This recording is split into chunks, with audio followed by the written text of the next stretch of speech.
Hello, everyone. Before we get started on this week's episode, just a quick word that YouTube, in all its infinite wisdom, has decided that some of the Die Party games are now not suitable for advertising. It doesn't mean a whole lot for the content. I'm not going to censor the videos in any way, but if you'd like to lend your support so that Die Party can continue to grow, please check out the Patreon or subscribe on the Twitch channel. Enjoy the episode.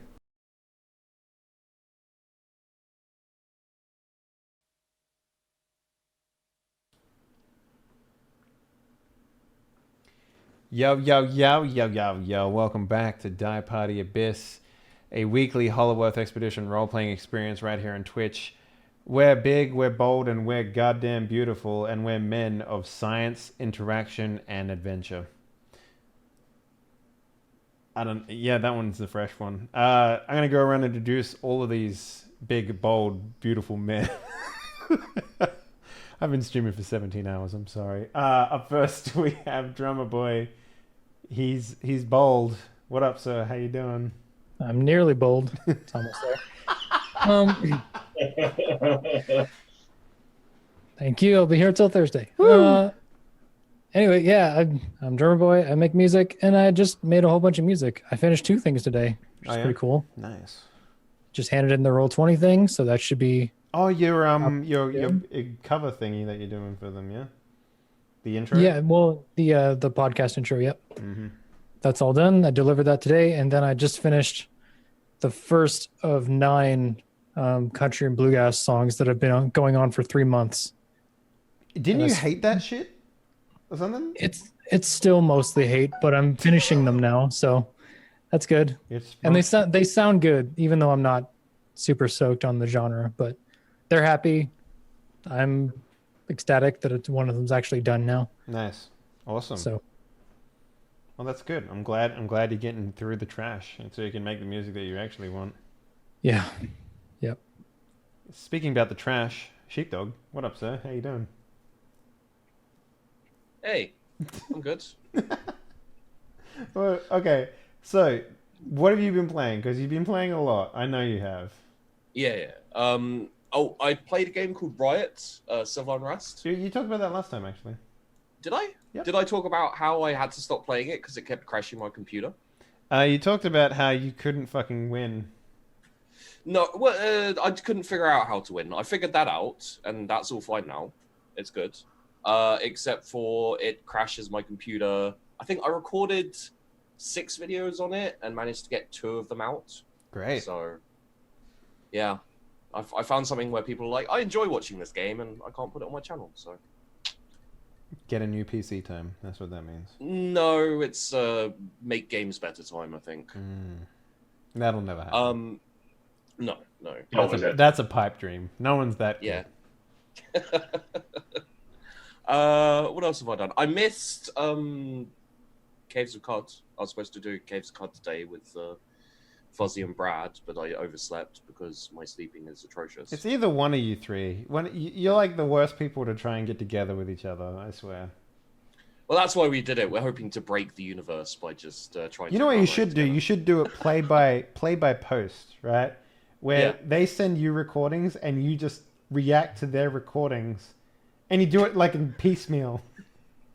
It may be the only way we can get it to work. And you just see how bad it gets. You know, it's like Chinese whispers, but like with 10-second sentences of audio that you send each other. All 3 of you were asleep. Did anybody really miss the game? That's true. I missed it. They were both awake and unfortunately. They were so woke without you. Yeah. I don't know. Aside from that, I played Viscera Cleanup Detail. You don't really play that game. You just kind of like do the work. Yeah, I mean, yeah. I'm sorry, have you not played Zero G Space Hockey with a human head and mops? That is true. The Zero G map allows for a lot of playing. Oh, I remember that Very map little actually. playing. It was the most frustrating map of them all. Buckets don't mean shit in zero gravity. Anyone could turn on the zero gravity as well, and also open the door of sucky death. It's a fun game. SUCC. No, I haven't played anything new actually, because I've just been putting out a whole load of crap that I've recorded previously. Nice. Well, that's good. You can get some sleep. Yeah. I got some sleep today, which is why I missed my thing. I overslept. But you feel good though. Yeah, feel rested and alive. This is great. All right. Well, speaking about being rested and alive, let's go over to Null Speak. What up, sir? How you doing? How's your week been? Oh, it's highly flattering and inaccurate. My week has been reasonably okay. Holiday nonsense has begun. Our game still trying to find a name for the dang thing, and so it is. The search continues. We're hoping to announce early next year. That would be a big, on a scale from 1 to 10, how many? I guess how many whiteboards have you used to put out your name so far? Idea names. Really, it's just a question of how many X's we're going to put in the word extreme. Shit. How many 360s can you put in there as well? Yeah, exactly. Yeah, no, it has been a search. Oh my god, do I know your game now? Is it the world's first survival horror snowboarding game? Let's go with that. Yes, pivot. I have to talk to the team. It's. I will be able to actually talk about it early next year on stream. Hooray! Awesome. Yeah, that's about it for me. Other than that, playing some Darkest Dungeon and getting all of my dudes turned into vampires. Oh, doesn't that fucking suck? I am definitely weary of the Crimson Curse. By the way, if you wanna, I'm in that game, so if you wanna put me in, just go to the caravan, hit enter, type Henley, hit enter, and I'll show up. All right. Excellent. I'm actually a pretty good character. I buffed myself pretty good. Doc Ghastly, the man who is probably a robot right now. How you doing? Yeah, no, I'm okay. I've managed to maintain a solid connection for what's that? 15 minutes? 22 whole minutes now. Damn. Which is going on a record for today. All right, we'll start role playing and then you'll Things are drop. going good. That's how that works, right? Yeah, of course. I haven't been up too much. I've been sucked into Warframe, which is fun. God, I heard you told me there's a fishing update. I'm just like, yeah, they released a I want to say a new map, but the Warframe maps, if you've played it, you know they're quite small and it's kind of randomized. But this one specific map is called the Plains of Eidolon, and it's a huge open world. Is it like Final Plains. Fantasy 13, where most of the game is a straight line, and then you get to like the 14th chapter, and then it's just like Final Fantasy again, and you're like, kind of, yeah. Like Okay. there's all of the planets that you go to, and there's like little nodes, and it's like this is a mission inside this little building. But this one node is like, oh, it's actually a city, and then when you go out the gate, it's just a huge, massive open area. Over there's the ocean, over there's the mountains. Have fun. And it's pretty good. It's got fishing, not regular fishing, it's spear fishing, which is still fun. it's different. Yeah, it's still pretty cool. Actually, Noel, I want to go back and talk to you real quick. How feasible do you think a actual like fishing game that's fun would be? Actually, fairly, given that one of the things that games struggle to achieve is a really strong edge metaphor, and water can be kind of infinitely tiled. And so the idea of combining exploration with a sort of built-in loot box mechanic where, you know, like the unknown space is accepted because people know that they can't see under the water and anything could come out of there. Like, it's the kind of game that if I were forced to make a game on my own, I would be super into that. Because all I want is to be able to fish, craft my own rods and lures and bait, and just like just sort of focus around that shit. If you can make a game like that, I'll fucking play that shit so hard. Because the only games that they have with fishing as the focus are like fishing sports simulators, which are, you know, the dullest fucking video game I could ever fucking imagine in my life. Yeah, And- no, mine would be like Lovecraftian fishing. It Oh, would that's be perfect, the yeah. Shadow over Innsmouth, the deadliest catch. Yeah. Oh yeah, dude, just a deadliest catch. Fucking just buy that license somehow, or convince them to give you money to make like this product, and then you'd just be infinitely funded forever. Like, I think it's public domain. I mean, honestly, like you know, if you want to do a Lovecraftian fishing internet, the time is now. And hey, there had to be one last motherfucking fisherman on Innsmouth who was like, I'm gonna go up and go to work. I'm gonna go into those oceans that are literally designed to kill me and Yes. hunt for some fucking fish. Oh, okay, perfect. All right. Anyway, Graham, how you doing, man? It's been a week. What have you been up to? You built any more flamethrowers that we should be aware of? No, actually, so last Friday I partially drilled through my hand, so I haven't been able to do much of anything. So, okay, you say partially. Did you get like halfway through? Like, what happened there? You see Oh that man, one- you Jesused yourself fucking so hard. Holy shit, dude. That's incredible. It's like it was like Wait up. Hang on. You must have been like stabilizing something? yeah, it was stupid. I learned a lesson the hard way. So I haven't been able to do much. Wow. Basically all week I've had this like wrapped bandage around my hand, and so I haven't been able to actually like bend my fingers. But it's healed most of the way, so it's good. So I'll get back to business. That's incredible. I have so many questions about that. Like, how long did it take for you to realize you were drilling your hand? That sort of thing. Pretty quick, and there was like bits of flesh and stuff like in the drill bit and stuff. I think the problem is the drill would have been moving really, really Yeah, fast. exactly, so his, right. Like his reaction time, it wouldn't have really mattered that much. No, I think the reaction time is what saved it from going all the way through. It really twisted in, so it was really it's all still attached. It's all still a live skin. It's just like a ribbon that you can pull out. Mm. I know. So I had to go in. So like over time, I had to go in and like snip little bits of it off that were dying. It was a bad scene. Oh man! Holy fuck! He Tim Taylored it. Oh my god, that's incredible! Wow! Congratulations! That's a first for me. I've never heard that before, and I've heard some shit, man. Oh man! Wow! So you went to the ER, all that stuff? No. I think the one time you're allowed to go to the ER is when you put a drill through your hand. It was during class. I was busy. So I literally did the thing where I bit down on a belt and poured alcohol in it, and oh, dude, Graham is secretly the manliest man I've ever met. Like, goddamn, holy shit! I'm gonna send you a fucking like 7 kilos of bacon, dude. Like, Jesus Christ. Holy crap, man! That's deserving of respect right there. Oh my god. And You're gonna have that scar forever. In the game. You're gonna have that scar forever, and people are gonna be like, "Man, what is that from?" And you're gonna have this story. One on that hand, I have a scar all the way down my pinky finger down my hand.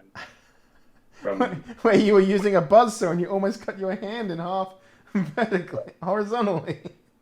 Oh my god! It's not the first injury. It won't be the last one. But I learned a lesson, and that's what matters. Always be making chainmail gloves. Right. Oh, dude. Okay, shit. Well, we're gonna follow that up by spending some fucking XP on your make-believe characters, because that's manly as fuck too. So who here has some expenditure before we go any deeper into this? Graham, my god. I think all of you should, right? Because I gave you a heap last time, so... Yeah. Hell yes, it is time. I should have bought this a long time ago because it makes total sense. There's a talent called Calculated Attack, which lets me attack with my intelligence instead of my dexterity. Yeah, I thought you already had that. That makes sense. Which will give me +3. So it makes my total shooting 13 dice. Fuck, guys, I'm gonna have to actually bring in some like T-Rexes now and he's shit. figured out how to do it. You've got to go with that lots of dice on one really specific thing. Yeah. But he doesn't I'm have a really spending- specific thing. He has everything now. So that's 15. Okay. Shit. All right. He's just gonna do the Hanzo simple geometry line the entire time. Well, it makes sense because it's literally me being surgical with my aim. Yeah. Yeah. Yes. Even I couldn't help this. Boom. Yep. I'm spending 25 points to up my charisma from 4 to 5. Hopefully, I'll never have to do anything this boring ever again. But Holy shit! I didn't realize it cost that much. yeah, What? times 5 if it's an attribute. That's So, incredible. All right. it Well, is. uh, I'm a patient man, Henry, uh, etc.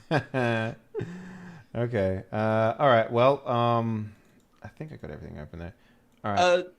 No, have you? Because I've seen there are certain talents that give you a boost to a stat by 1. You can only do that in character creation, though. Exactly. Okay. So Anything my with thinking an asterisk next to it, you can only do in character creation. So it gets harder and harder as you get later and later, like to sort of finesse things like that. So I'm figuring like right now, since we kind of we spent a lot of time on the surface and so on, I can boost my charisma because it affects all those other roles, and I'll never have that kind of XP to spend again. So I'm trying to invest now in the future because I know I'm going to be doing that over and over, as we found out in the last game. super strong, yeah. I might have to actually make some because the one thing I hate doing in video games is sending legions of dudes against you, right? So I'm gonna have to see if I can because I think that we might have problems sort of finding challenge. Says the guy that said 30 Nazis threw a wall at us and then like 35 cannibals last episode. And you guys flogged the shit out of him. So what's the problem? Like the cannibals worked. You can say exactly what to do. You throw enemies at us that don't have lines. Mine were husks or zombies. Well, and to be fair, it only works within 10 feet. Like I only held the ones that got close to us. The rest of them were done by dudes with cannons. Yeah, you were the one who allowed the cannon to be there, Henry. I think that was your fault. it's whatever. If someone says, "Hey, is there a cannon on the ship?" I'm gonna be like, "Fuck yeah, there's a cannon on that ship." Are you kidding me? I'm like, actually, no. If you go back into Wikipedia, it clearly states here that this was a merchant vessel with no weapons on board. Like, no, there's cannons on the ship, dude. Always. So has anyone else got any expenditures? End of last episode, I bought linguistics, or I specialized in linguistics translation. Yep, that's right. So you could learn Biscus's language. Yeah. Yeah, I was trying to remember his name all week. I'm like, Bisquick? Is his name Bisquick?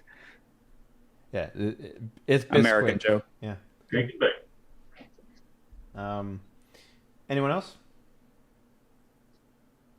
I actually am not where I want to be yet with my experience points, so I need to wait. Okay. And Doc? Question actually, yeah. On levels and experience. Can I consume Woodbury to get my experience points back? Well, that's the thing. I'm gonna make sure you have access to him. Okay. So don't worry too much about that. It's just, you should have thought about that before you went through to Hollow Earth. That's all I'm gonna say. Yeah. Absolutely, yes. And I'm not gonna penalize you for that. I think you've spent enough time without your Batman, so. It was very much mostly a cannibalism joke. Okay. I'm I get you. Somewhere. Very funny. But no, I need to wait a little bit before I spend my XP. So. And Doc? I think I'm gonna probably put a point in Brawl. I'm just gonna bring it up from 2 to 3. Oh yeah, nice. I'm gonna slowly work that up. I think. Is that a specialized skill or no? No, that's just hand-to-hand combat. So 3 times 2, so you're at 6 points then? Yep. Nice. All right. Okay. So last time on Die Party Abyss, our companions, faithful gentlemen adventurers, found the ship. It was the Mary Celeste. The Mary Celeste, yes, that's the one. Which was lost in about 30 years ago, in quotations. And somehow half of it ended up here in the Hollow Earth, on a cliff face, which falls down to the ocean. Inside of that ship, you found a noble savage by the name of Viscus, surrounded by his dead companions in a locked room. talking with him as best you could, gave you no real clue as to your next sort of direction to head in, but spending time on the ship allowed a group of rogue cannibals, savages, to come and finish off the job, which they had started earlier, attacking the group of savages, noble savages that were there. You guys fought very valiantly and managed to, drive off. By drive off, I mean kill all of the cannibals that attacked you. In the aftermath, Jonathan Hyde proceeded to give Dr. Papp a handgun, and in assuming that he would protect or at least be a part of or be useful to the party.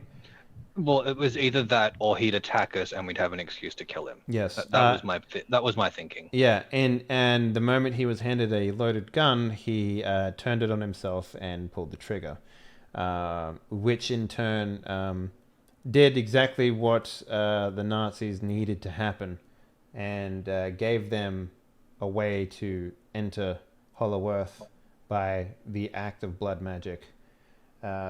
So we rejoin our group as they are moving. Now, remind me, are you following Biscus? Yeah. And which is in the opposite direction of the eagle-headed mountain that Gideon was content in walking towards. Yeah. So, now, last time you mentioned that you're taking the body with you, right? Of Pap? Yes. Yep. Okay, just Wait, making sure. we are? In the hopes of harvesting his arm before. We're donating his body to science. Let's not call it harvesting. That makes it sound morbid. Donating his body to science. That's fucking I great. like how Sheepdog just said we are, as if Charles isn't the one who literally said I'll carry him. I mean, it's who else is going to carry him, right? I said nerds. Leave him. And you guys make your way back into the savannah region. Biscus is, attempting to walk side by side with Charles as much as he can. And he's basically poking at your satchel, backpack, whatever it is that you might have on you, and trying to investigate your belongings. But he's also, leading the group in a direction. Can I make an evaluation of him to see what is his health like? You want to know? You want to know his stats and stuff like that? Is that what you're asking? Sort of. I want to know is the physiology down here of a native different than an appropriate? Yes, actually, they are. And you don't even need to make a roll for this because last time I described them as being sort of elongated. He is a very fit individual as well. So, the muscle structure of his body is that of, an athlete. However, he has an extra abdomen muscle than what you would normally expect on a human being. And his shoulders seem very, very slim compared to, someone who would be known for working out or throwing spears or whatever it is that they do. But other than that, he's at a distance, at a first glance, looks like a human being, right? So I imagine some kind of bizarre pushing gravity situation. Either that or a tribal ritual of some sort or something like that they go through. But other than that, you haven't really noticed too much. The tattoos are very intricate, very faded though, like they were given a long time ago. And he hasn't had anything new. His body, his back, there's a lot of it's kind of weird, right? You would expect to see scars and stuff like that on a warrior. And for the most part, there is, but only evident by the lack of tattoo in an area, if that makes any sense. So instead of there being scar tissue, it's just that the tattoo is healed over with skin. So his healing factor is different. Well, the way I'd describe it is like, let's say he got hit by a spear or an arrow on the back where a tattoo was. Removing it and then healing it just heals skin underneath it rather than the colored tattoo pigment. But there's also no obvious scar tissue. Yeah, there's no scar tissue there. Yeah. But the only reason you'd know that is because there's lines missing from obvious. It's like tattoos someone and stuff. took an eraser to a pencil drawing and just took a line out of it. Pretty much, yeah.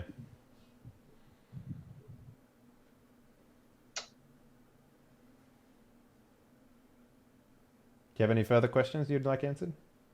I don't. I'm just I'm walking sort of in the middle of the group, just kind of watching, observing skeletal structure, walking gait. Yeah, it's kind of like if you were to, like, since you're paying so much attention to it, his strides are longer than everyone else's. In fact, he's sort of like half striding to keep up with everyone, if that makes any sense. He's kind of almost like, the way I'd describe it is he kind of like bounds when like if he was to like run at full speed sort of thing. Like walking on the front of his foot. Yeah, and almost like pushes off and like sort of like a man who wears like springed like stilts is the word I'm looking for. Yeah, sort of like that. Like he kind of like pushes and like leaps forward like if he was to sprint. Like that's his sort of like the walk cycle that he has for the most part. Like there's a lot of power in his hind legs sort of thing, almost like a cheetah. He's very agile in that regard. Facial hair? Very light, almost like a man who can't grow facial hair but hasn't shaved in a while. Wispy.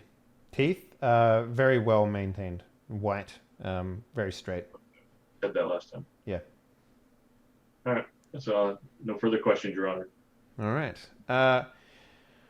Well, outside of the party members, how is everyone dealing mentally with the events that just transpired? The fact that there are people down here and the fact that they are very savage in nature. Does anyone have any like thoughts or anything like that on the subject?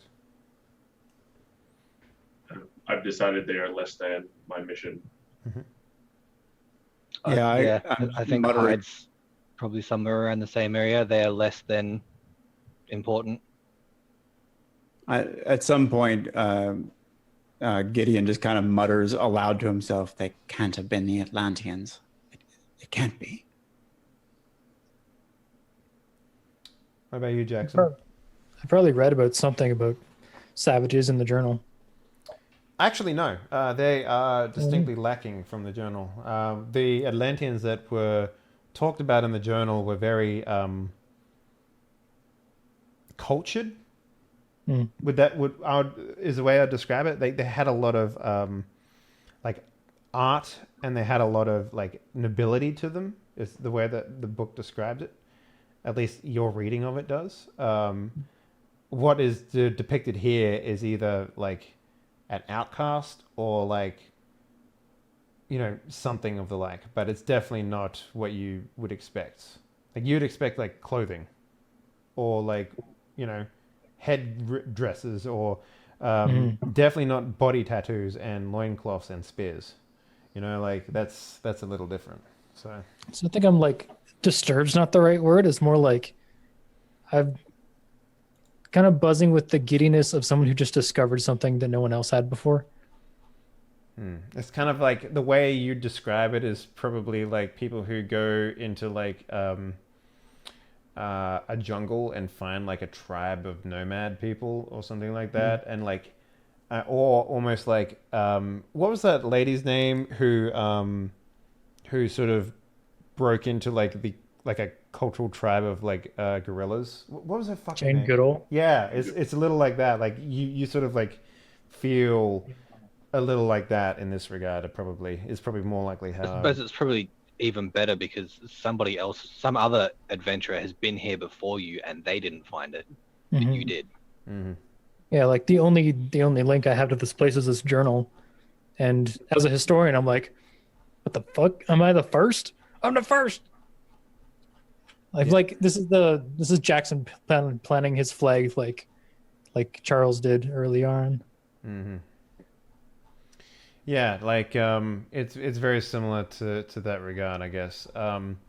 So yeah, he sort of pushes you along. Sorry, let me just go on a bit further. Jessica, on the other hand, is very reserved, paranoid.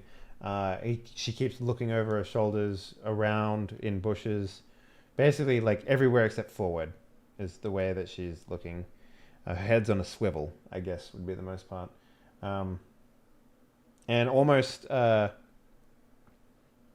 dragging the group down in terms of speed a little bit, but yeah, she's being very pragmatic about looking in every direction.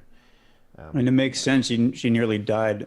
Solomon was the one that discovered that her blood is the same as the rest of you, right? Yes, that's right.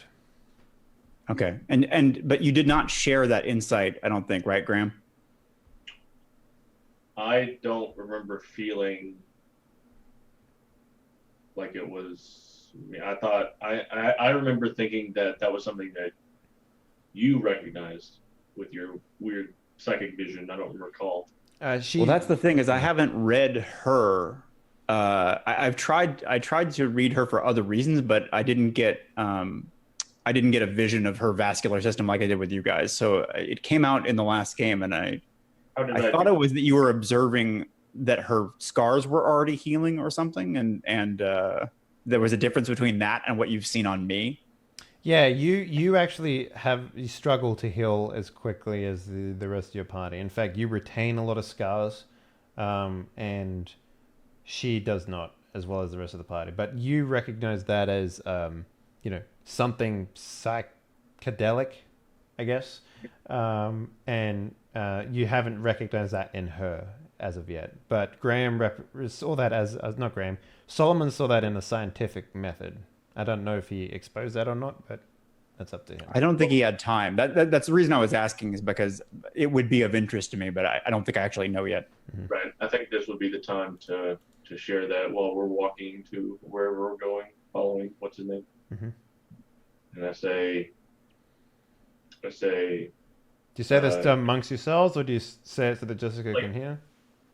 Just the two of you? Yeah. I'm not sure Solomon would care that much. Okay. So you don't mind Jessica hearing this revelation? I say, "Oi, Solomon." I'm Solomon. Just kidding. Oi, Gideon. Gideon approaches. He's kind of absent-mindedly mumbling about Atlanteans pulling the freaking cannibal arrow out of his hat, snapping it in half, and sort of resecuring.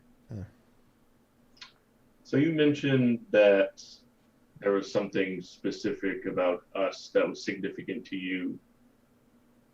Indeed. On the train, on the surface. Yeah, blood of the gods, I believe. Have you noticed anything similar in her? Not as yet, but now that you... And I will try to kind of gaze at her and see if I can focus on her in the same way that I did on them. Okay, give me do you have a empathy? I think it's empathy? Yeah. Yep. Give me one of those with the difficulty being 8. Well, 8 already.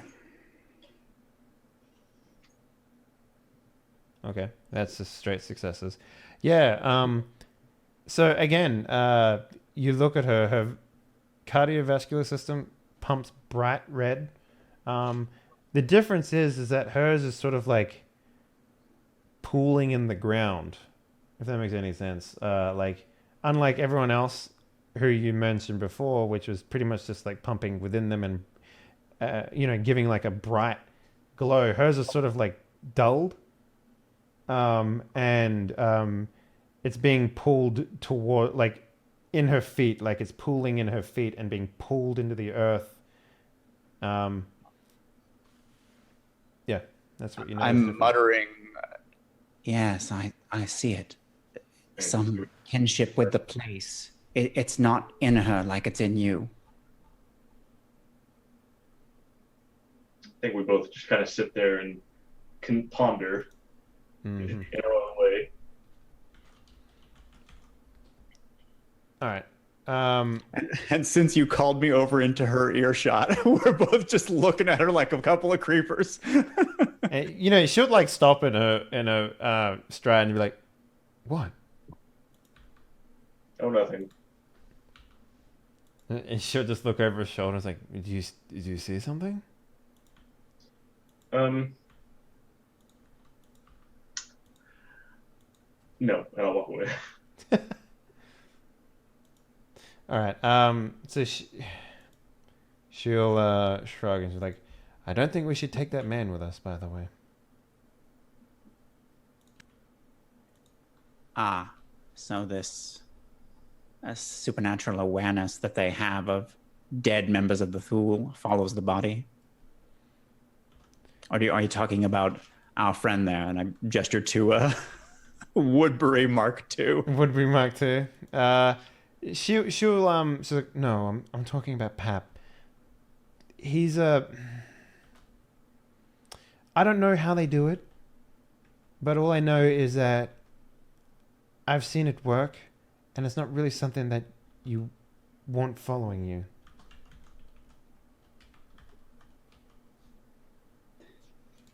I say, I'm the good doctor. And here I indicate Solomon, because there's doctors aplenty in this campaign. I say the good doctor will not be dissuaded. He wants another limb, possibly more than one.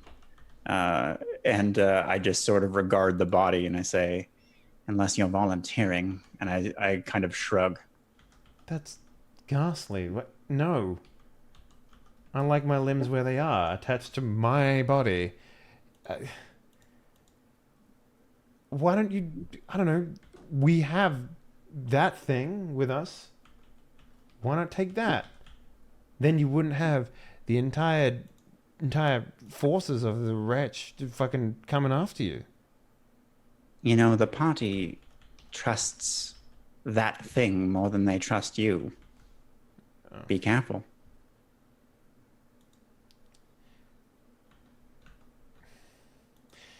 Fine. Bring it with us.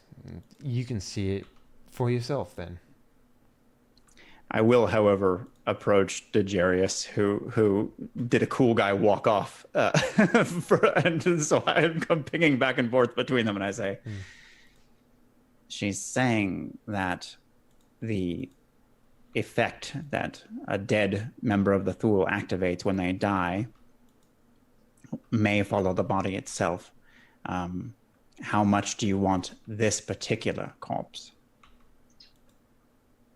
I don't have any particular affiliation to this particular arm. It was my purview to just leave it behind. But what I'm more concerned about now is how much of what she's feeding you is bullshit. For what it's worth, I believed her at last when she became afraid and fled the area. Metagame, what I remember is that Henley didn't actually make me roll an empathy detect lies check, which I'm taking as was no. You did one. You did roll one. I did, but it was prior, right? Yeah, it was when we were downstairs and arguing over her motive. But then when she fled, you said, "I don't think you need it." Yes. Yeah, well, I mean, you could... yeah, I don't remember making you saying that you needed it. Otherwise, you would have made another roll, but I don't I do seem to remember you saying you can tell, even without a roll, that she's actually scared. Yeah, that'd probably be right then, yes. So that's where I'm at right now, is I'm buying that at the very least, she's afraid of something. And I know that those guys are capable of coming through the ether. So I'm going to ask, what did she tell you this time? She said that we should leave the body. And honestly, I don't know how that benefits her unless she's telling the truth. You saw something. Just now? Yes, but I believe that's unrelated. She doesn't know what we know about her, that she has some kinship with you and perhaps the land. This was about the threat from the Thule. I don't have any reason to believe that this body is somehow transmitting information, but her being alive could very easily be transmitting information.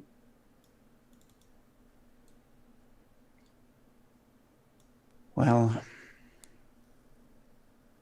I don't know why she would suddenly change so dramatically when the doctor shot himself. It just seems that if she was able to bring them to us, that would have already happened. I just don't feel that she changed as dramatically as you seem to think that she has. Fair enough. I admitted to you as much that I cannot read her like I can read others. I'd like to get the other fellas' input. Yeah, I do like the idea, by the way, that we've been talking over Charles as if he's not there, because this whole debate is about the body, which is like dutifully lugging along. We're just being dicks and talking like directly across him. He's probably whistling. Jonathan. I mean, he's a corpse. If you leave the corpse, then there's going to be a trail to follow. At this point, we're better off just taking the corpse. Or throw it off the cliff. I suppose that works too. Not a bad idea. Throw her as well. I mean, if you think she's a risk. I know what to do.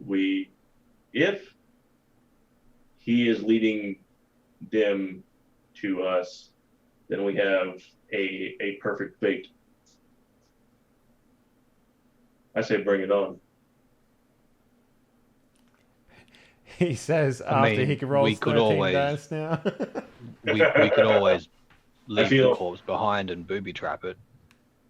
It worked quite well. You just stick some explosives underneath the corpse.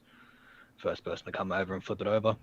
Well, I was kind of thinking actually that ship was like teetering on the edge of the cliff, right, Dave? Yeah, not teetering, but it was big enough that if the half of it that fell off, the other half stabilized. But you can, without too much hassle, make it teetering if you wanted to. You just have to move some of the weights out of the front of it, and that's. We lure the entire Thule Society into the half of the ship, and then push it off the cliff.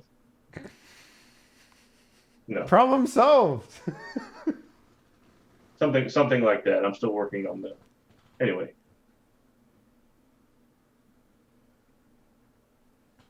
Francis, thoughts? I don't know if I've been paying attention. I'm like in the journal, like, we found a thing. Huh? What? And then there was a boat, and there was a bunch of people, and it was so awesome. We blew them the fuck up. I shot the cannon, and then the girl smiled at me. You draw like a very intricate picture of Jessica in the back of the book. Yeah. So Jennifer, yay or nay? What?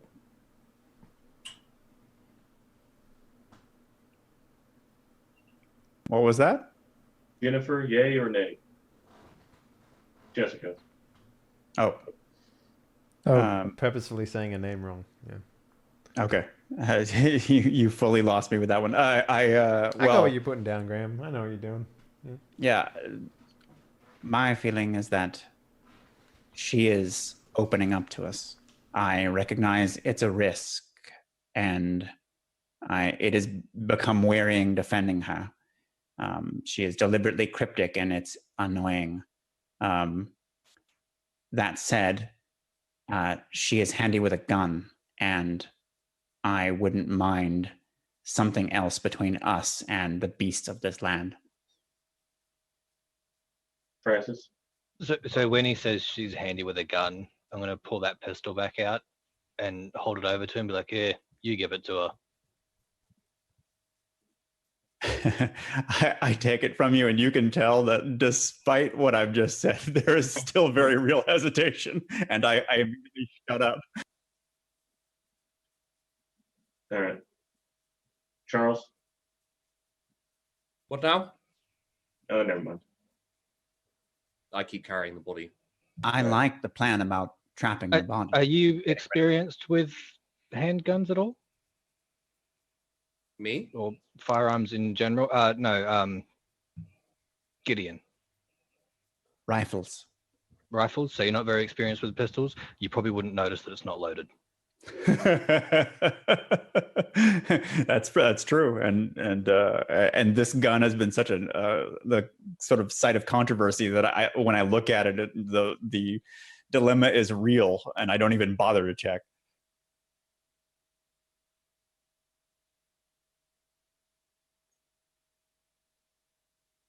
But awkwardly I say, returning to the subject of the body, should we trap it, leave it behind?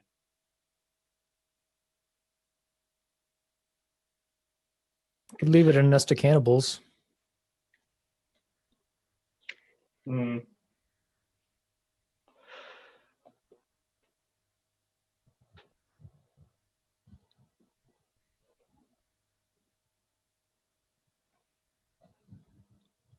All right then. And I just keep walking and like casting backward glances towards the awesome Eagle Mountain that I'm certain is more important than the village we're going towards to meet Ewok, etc. Yes, the Ewoks are ready for you. Walk into a Star Wars movie. Mm-hmm. They're both John Williams and Spielberg, so maybe. So yeah, you follow Biscus as he takes you for a long walk, a young jog. So you're spending your first evening, but really, you don't notice any time in the difference. Actually, Biscus will walk you guys to death if you let him. How far is this? Yeah, I'll keep walking. Unless everyone else calls a stop. Yeah. So basically, there'll be a point when, I would probably say, who has the worst body in the group here? Well, not Jessica. Oh, got him. Yeah, it's probably me. I was also recently wounded. Mine is 2. I also have 2. Yeah, so I guess you two would first start to feel it, whether or not you want to give it up or not. Because, you are pulpy men, right? So you can just say, no, I ignore that shit and continue walking. There's no penalty in this game for it. It's more narrative focused, so you tell me.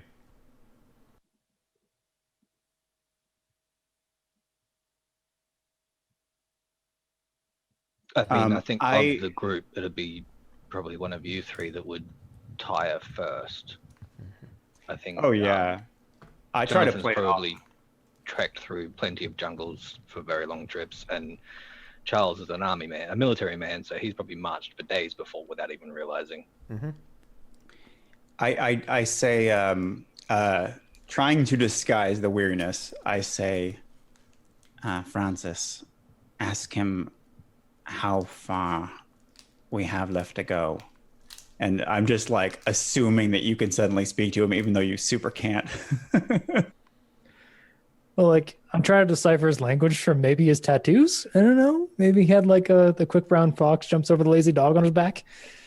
Well, that's what a rest might enable you to do. Converse with a man who's not on the march. Yeah. I'll play like the tired nerd and just be like, you're super whiny and be like, I need to stop. So he'll sort of just look at you and he'll point up, and then he'll keep walking. But if you grab him and stop him, he'll reluctantly slow to a point. Yeah, I'll just actually get in front of him and be like, hands up, and just like, we need to stop for a minute.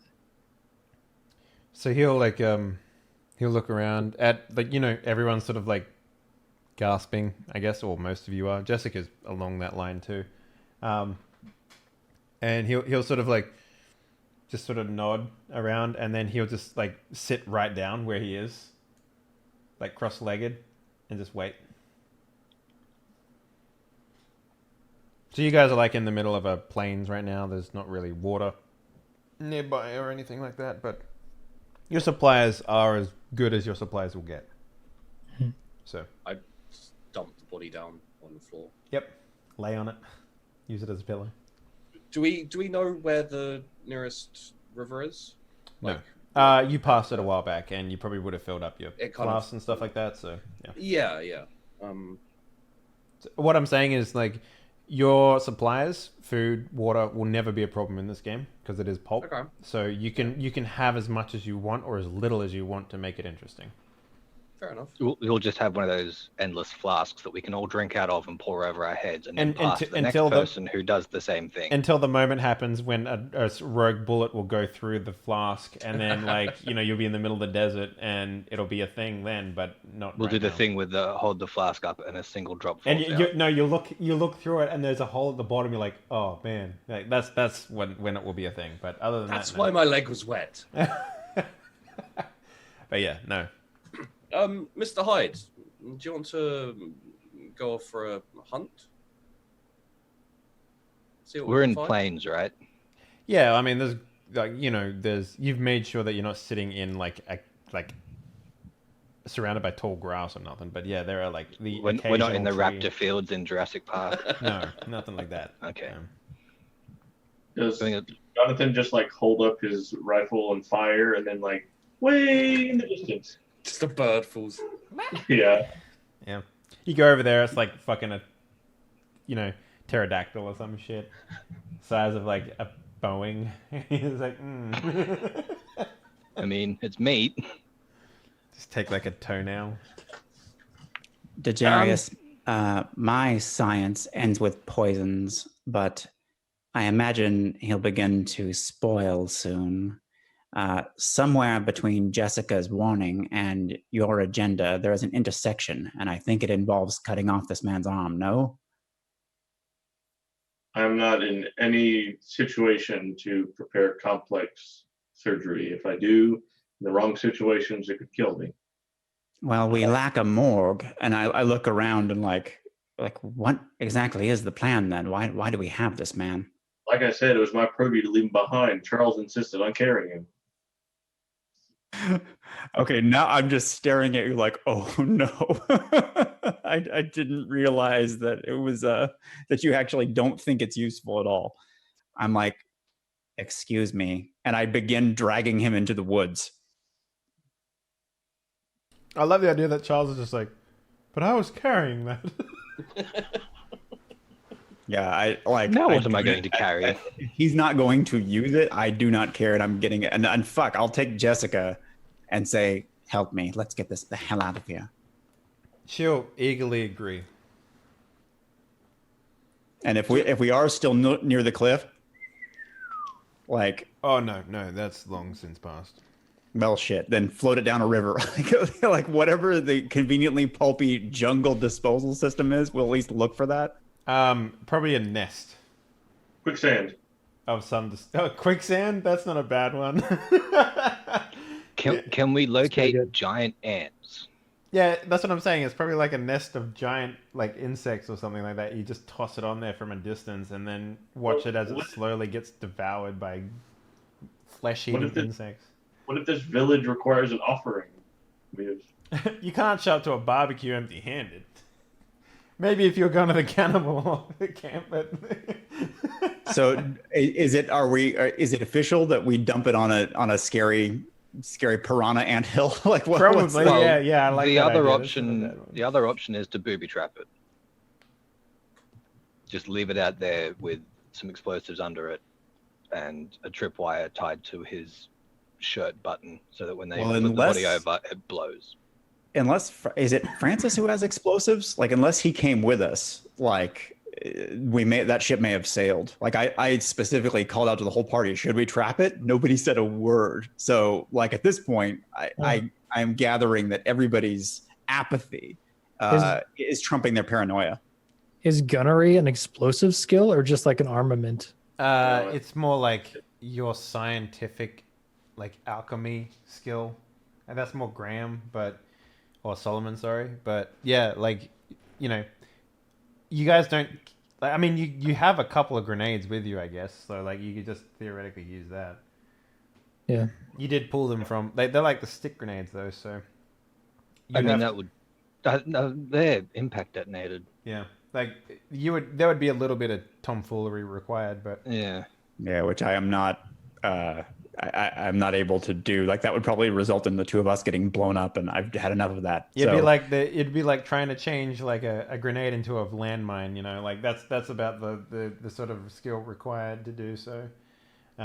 So let's assume that we brought this to the village, and the village ate him.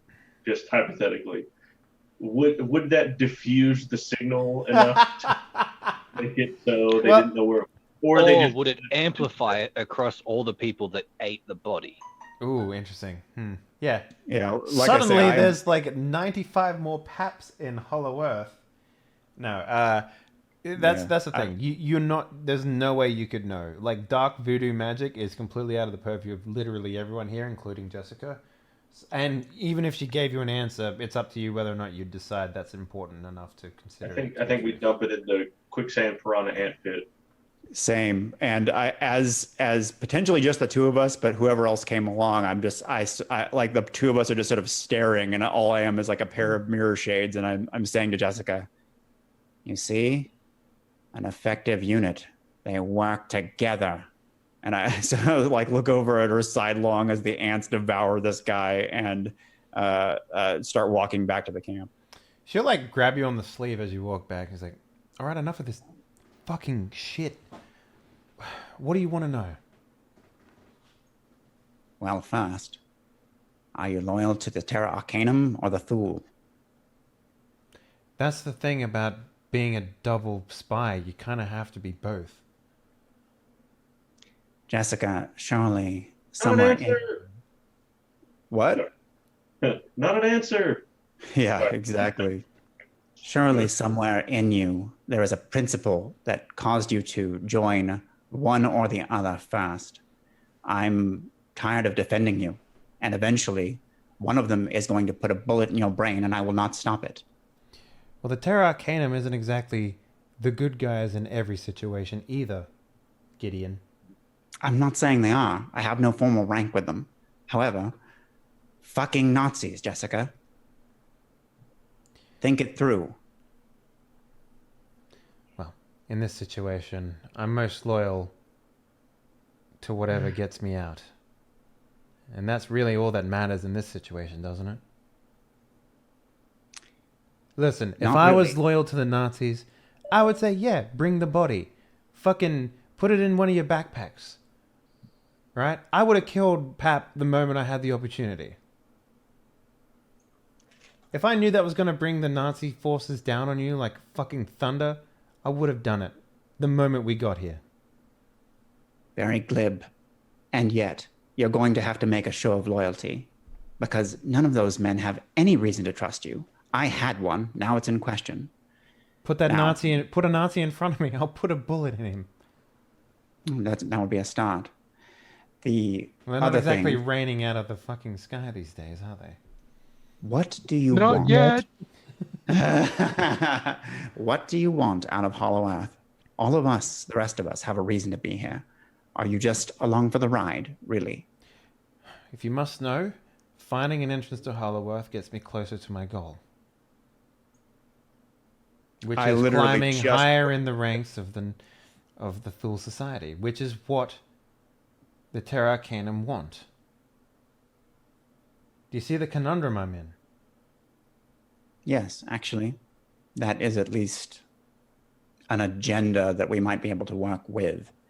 In fact, you might even be able to shield us from them in some way if you report misinformation upon their incursion here. In any case, I will confer with my colleagues, but you should find a way to earn that trust because you're barely earning mine. And at that point, I spin on my heel, fucking tattered ass cloak, and stride back to the camp. Yeah. So yeah, she'll follow at a reasonable distance, I guess.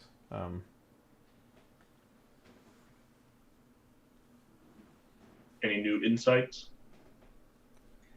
Yeah, I mean, so I just say to you,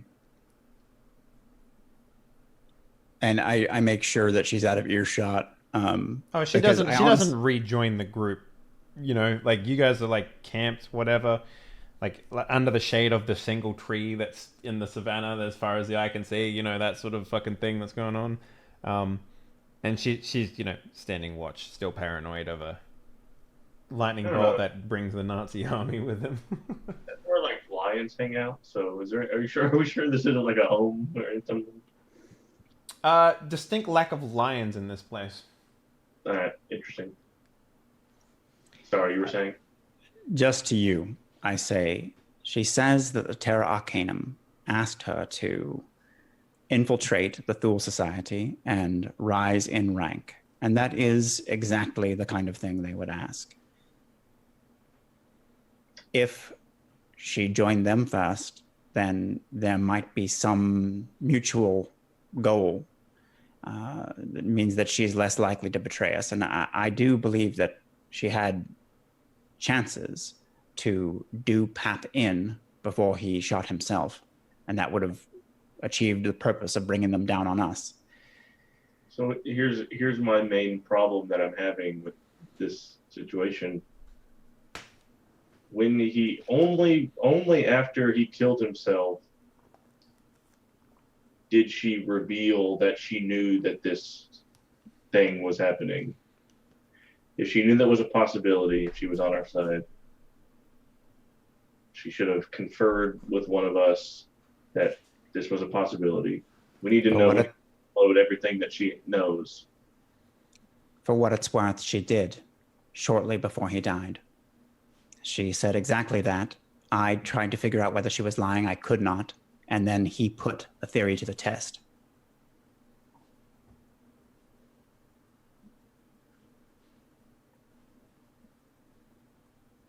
It's also worth mentioning, as a GM, I don't know if this point has been overlooked by anyone, but the reason why Pap was, you know, more important alive than dead is because of his place within the Thule Society. You know, if she was to bring something like that back to the Terra Arcanum, that's a job well done, you know? Like, that's high-ranking official being captured alive. Yeah, and to be fair, like that occurred to me too as a possible thing, but pretty quickly it became clear that we may never get out of here. We have way more teeth on our problems than I'm not sure many of us are actually planning on leaving. This is my home now. I own this. This is Britain. Yeah, I mean, we are home. Britain. Okay, no, I maintain my position of distrust.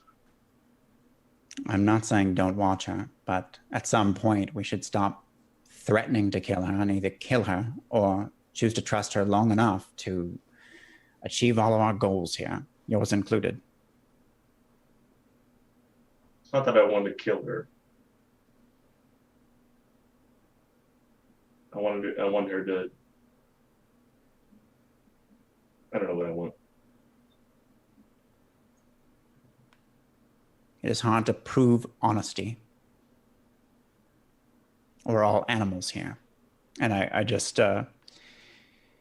I sit probably completely exhausted now that I helped drag a dude into the jungle after already being walked half to death, and probably grabbed some shut-eye, honestly. Like, I feel like we've got more watchful characters around me at this point. Find the most comfortable rock, lay down.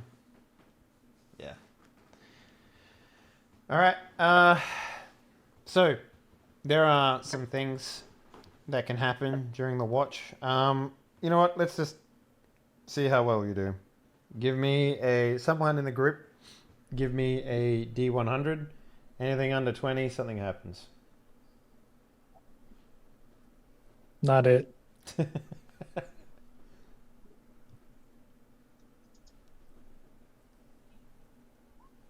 Okay, cool. Yeah, it's pretty smooth sailing. Near the end of the watch, I guess. Jackson, did you want to do anything with Biscus? I'm trying so hard to communicate with him. Yeah, give me an idea what that looks like. I mean, you have the ability to translate or like learn how to like. You're a linguist, right? You have the training. Yeah. So how I'm does using his own tattoos and be like, do these mean something? And I'll show him like books that I have, maybe not the journal, but like books, and be like, these, and like pictures, like these mean something. Do Okay. those mean something? Yeah, that's pretty interesting. You won't get a full like you won't I'm get a trying to full like, alphabet or like you won't get no. like code phrases or nothing out of it, but you will start to like pick up language. There was a movie a while back that I watched. I can't remember what it was, but the way they sort of showed someone in captivity learning the language of the person that the people that were their captors was that over a period of like time when he was being dragged along with them, eventually their conversations would just become English, right? Um, and if I was to make this a movie, that's exactly how I would show you understanding the language, essentially, right? Yeah. So it's kind of a little like that, right? So the more time and effort you put into this linguist stuff, right, is how long it'll take for you. That's the sort of result that you'll get. So you'll start to understand bits and bobs, and then later on, you might be able to have like a very broken conversation with him, and then it'll get to the point where, since it's pulp, you'll be fluent. Like that's Yeah. the result of what this role is. So Basically, I'm by the time we get to where we're going, I want to be fluent enough to not offend anyone so they don't kill us. yeah, and you probably will be. Now I want to try and remember if there was an extended role, because I believe that there is a thing like that in this game. So let me just look that up real quick, because I'm pretty sure there is.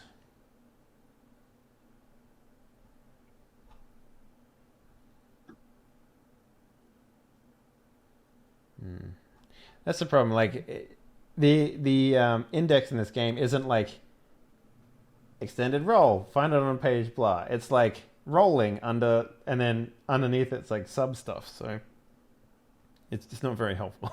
So let me check under R. Resolving actions. See actions. Great, thanks, game. Can you control F anything in the PDF? Extended actions. There we go. Found it. Cool. Okay, Yo. can I ask a question while you're doing this? Or Sure, should I go wait? for it. I have my surgical kit with me. I carry it everywhere. Of course. Yeah. Would it be reasonable that I have what's called a sphygmomanometer, And what does that do? measures blood pressure? You mean like a thing? And then, But this thing I posted in our Discord chat is what one would look like from the 20s. and is that like does it like bump or something like that? It's like almost like a seismograph. Yeah, I mean, I don't see why not. It seems pretty small, compact, Okay, so probably folds up pretty well. So yeah. I'm considering putting Jessica to a lie detector test. That is incredibly pulpy. I will give you a style point. That's fucking great. I love that. I love that. That is, yes. I It's am on the on board. Now, here's the thing about pulp, right? Science and the ability, the act of conning. That's what these two things will be facing off against. It'll be a versus role. Your science against her con. Are you cool with that? Yeah, I'm gonna do it. Yeah? All right. Yeah. So, just real quickly, let me get an idea of this extended action stuff. Okay. All right. So basically, the way that this works is I have to give you. I set a difficulty, drummer, and I also set a number of successes you need. Right. And let's say that the first one is you need 5 successes to reach tier 1 of understanding this language at difficulty 8, okay? And then the second one would be like 8 successes total, which is like, having a broken conversation with the man. Which is like, me being like, yes, dog, from here. Like, like that sort of thing. Mm-hmm. And 15 successes. A difficulty 8 will mean that you understand it fluently, and I can just talk like this to you. Right. So that's what we'll go with. Okay. So let me just write that down real quick so I can make sure that we keep track of this. Which will make sense because any like progress I make, I'm gonna write down. Yes. Translating biscuits. So I said 5 for tier 1. Add difficulty 8. 5. Tier 2 is, what did I say? 8? Yeah. At diff 8. And tier 3, which is fluent, is 15? 12. 15 or 12, whatever that was. Yeah, we'll do 15 because that's fluency. So that's the big one. Diff 8. Okay, cool. So if you want to go ahead and give me your first roll. And, we'll just narratively say when you can ever make these rolls, like, so you won't be able to, like, just keep retrying them over and over again, but yeah. Makes sense. Can I pump style points to get extra dice, or is that not? Fuck yeah, why not? I don't care. You got style points, spend them. So it's 1 point for 1 dice. Okay, I'm gonna spend 3. All right, so 3 extra dice. Cool. So this will be difficulty 8 on your linguistic skill. So dice pool modifier plus 3. And this is a bonus, yeah? Well, this is specialized? Specialized, yeah. So you get exploding dice. Exploding dice, yes. Mm-hmm. All right, here we go. 5 successes. No, oh wait, no. Yeah. So the one underneath it. All right, so 4 successes, yeah. So I mean, you're basically having this like miming conversation with the man.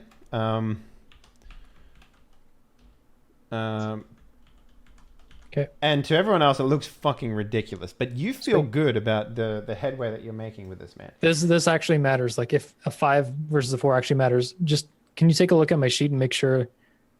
Because like I have a linguistics plain and then a linguistics special. So wait, that would mean we go special. Never mind. Yeah. So linguistics is the skill. Linguistics translator is the translation or whatever it is called. Just because my academics one, you take the normal one, even though they're specialized, because they can't be anything else. Yeah. That's why. Yeah. Got it. Yep. Okay. Yeah. Okay. So now, so you're doing all of this in the background. You're having like an animated conversation. He's laughing and cackling, and he thinks that you're a fucking like probably a jester or something like that, or like the idiot of the group almost, because you're basically just like mimicking like a monkey or something, right? Assuming that there's monkeys down here, and he's just fucking laughing his ass off, sort of thing, like But you're making headway. You're making understanding. I'm using what's in the journal, so something that I know is here. That like this. Do you know this? Do you know this? Do you know this? Yeah. Okay, that makes sense. Yeah, I like it. Either way, it still looks ridiculous to everyone involved. But, as men of science, everyone's sitting that bit, probably nodding and like, yeah, he's doing God's work, like, or something like, probably not God's work, but yeah. As men of science, you definitely wouldn't say that.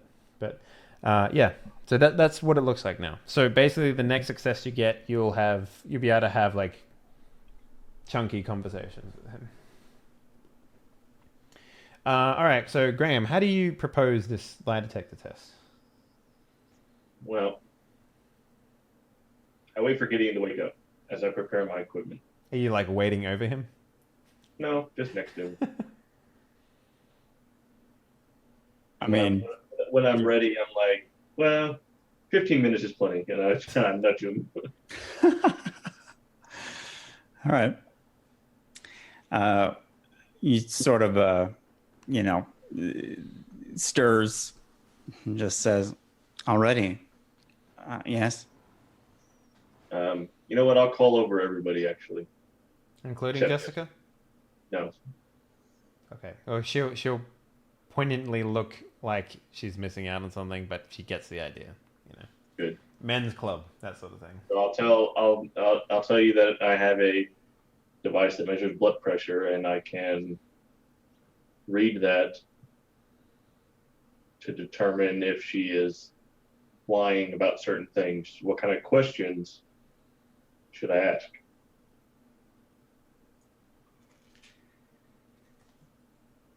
I say, The thing that has eluded me so far is her core motive, meaning she has every reason to infiltrate the Thule Society, but she refuses to articulate what she actually wants beyond what her institutions demand of her. So perhaps what we're looking for is her motive, her end game. What does she want after she's completed her mission?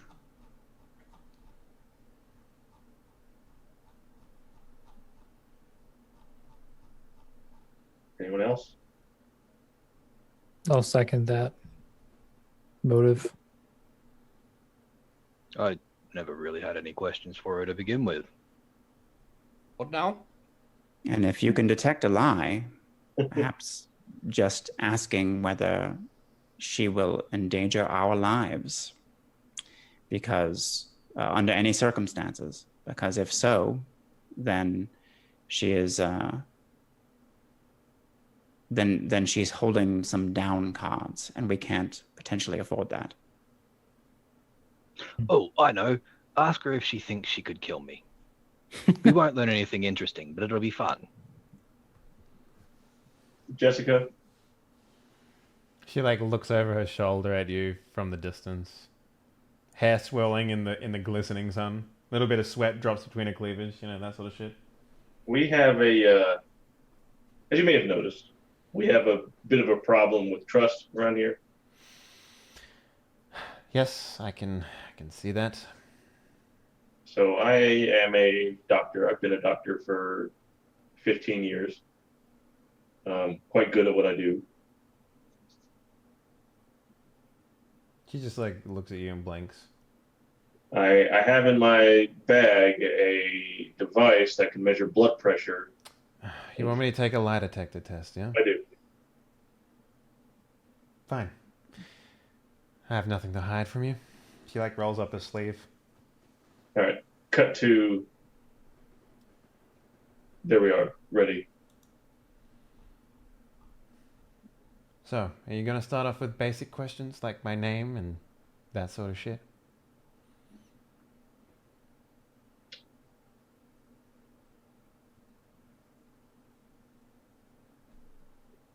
She's an experienced spy, right?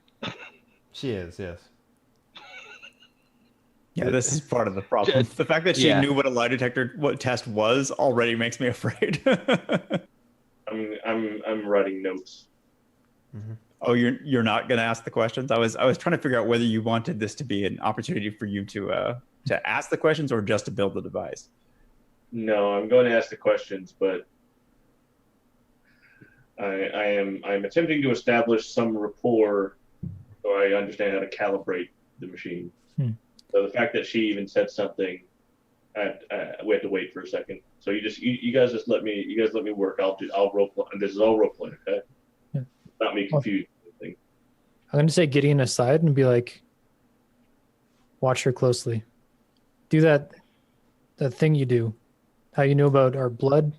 Like I'm like I was not aware of the conversation that happened before, so I'm like, just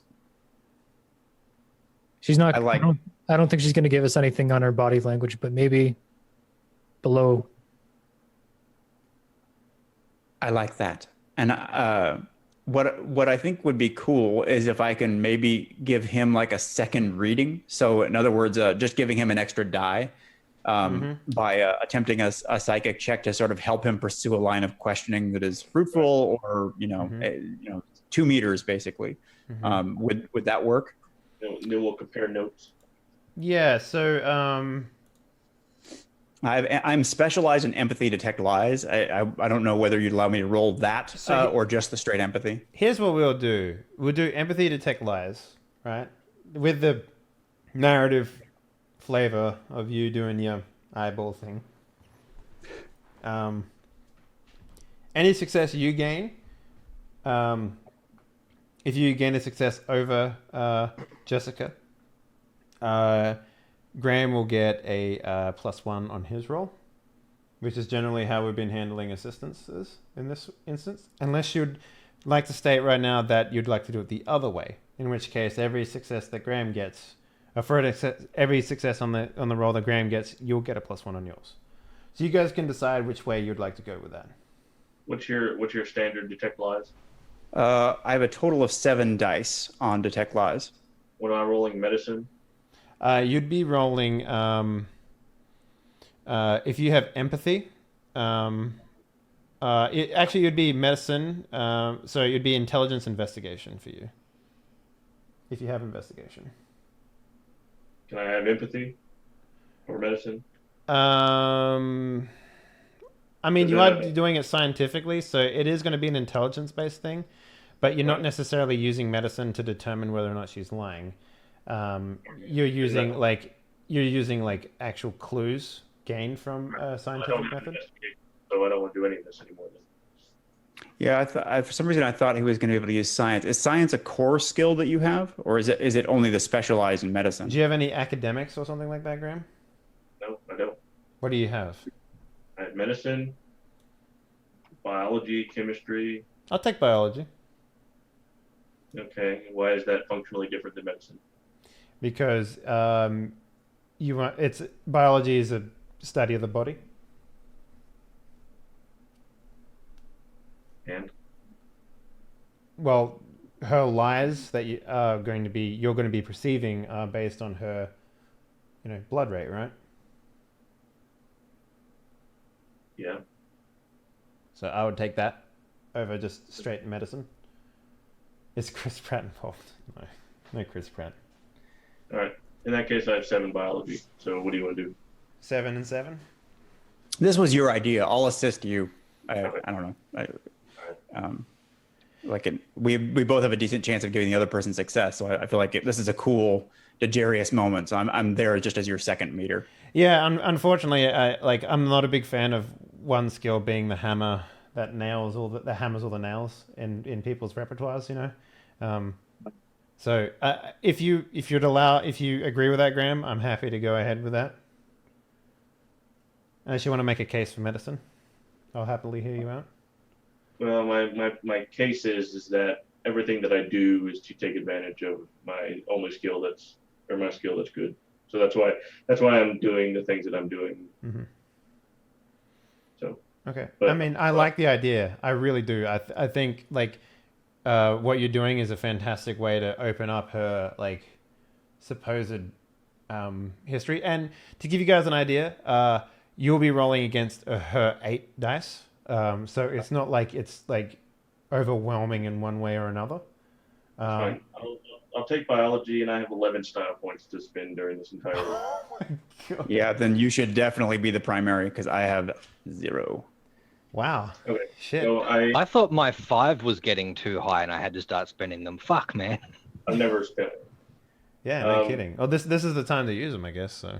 I write down her resting heart rate. I wait a good. If she starts talking, if she starts to say anything that's trying to make her sound tough, I have to wait another 5 minutes to calibrate. So I tell her that. I tell her we have to sit here for 5 minutes of silence every time you talk. So we'll stay here as long as it takes. She doesn't even say anything. She just continues to blink. Good. And just to be clear, Hyde and Charles are off hunting. No, we're close by, I think. Yeah, the narrative hunt has theoretically happened, right? They found we're not necessarily watching over you. I don't think Hyde would be. I don't think he's particularly interested in this science stuff, but he's within earshot, but not super interested. I mean, you were around for the conversation about what question should we ask her. So yeah, he's close, but he's more watching the perimeter sort of thing.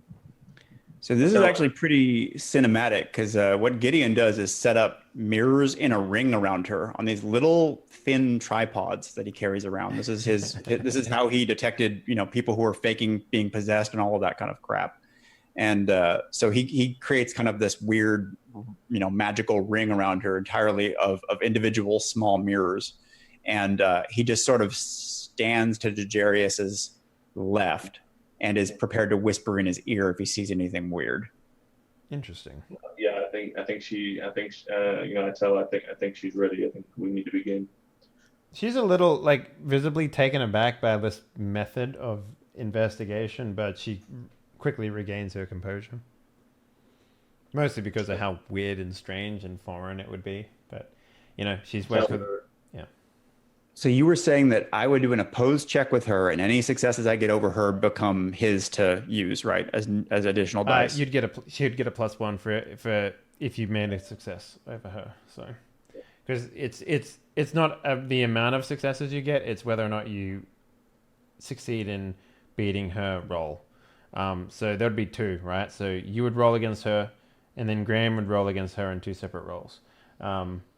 But you would just give him assistance, and then Graham could spend as many style points as he wanted on a roll. So. Okay, so because it's an opposed check, I assume the difficulty is 5? Yes, it'll always be 5, yes. All right, here we go. So, all right. I walk up and I tell her, we'll just begin with some questions that you obviously will know the answer to. You tell me when the question comes up, Graham, as to what you want the actual truth from, yeah? Huh? So you tell me, basically, you're going to get standard measurements for these questions, right? Until you get to the point where you want to know whether or not she's lying or not. And you tell me which question that is, so. Yeah, I know. You'll know. Okay. So I write down and I say, I need you to only answer when I ask you a question, and nod your head if you understand the instructions. She nods her head. I write down the word cat on the paper, and I show it to her, and I ask her, what does this say? She smirks and says, dog.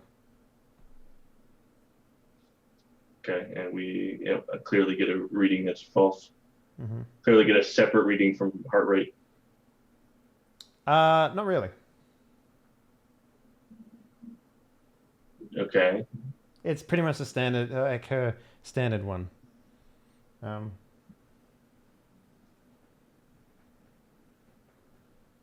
Okay. Well, I go back to getting saying problem.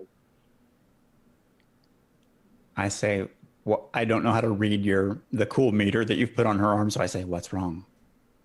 And so she's not going to cooperate, which is suspicious in its own right.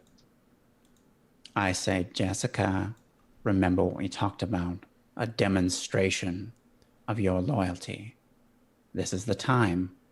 If you can't cooperate, we will leave you here.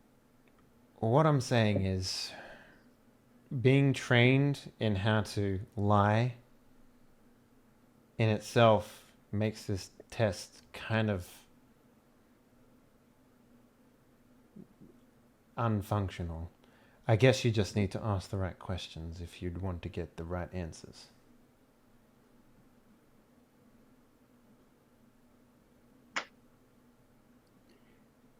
Well, Dejarius, that response from Jessica, that response is what I would call baseline, and I'd turn away kind of in frustration. Right, which tells me that no matter what, she's lying or not, we're never going to be able to tell. Why don't you ask me my name, and we'll start from there. Because I don't believe that Jessica is your name. I love that she's the one guiding you through how to give her the lie detector test now. So she'll just look at you and she'll be like, just ask the question.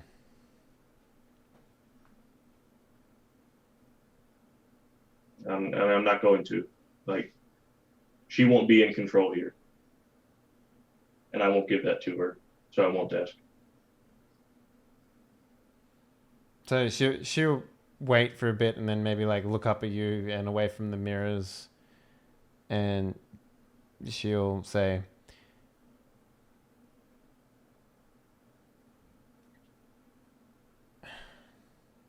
this isn't going to get us anywhere unless we both do something.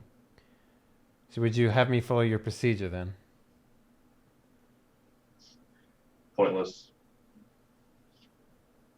And I'll remove my sphygmometer, put it in my bag, and get some rest, I guess. I tell the group, I say, forget it.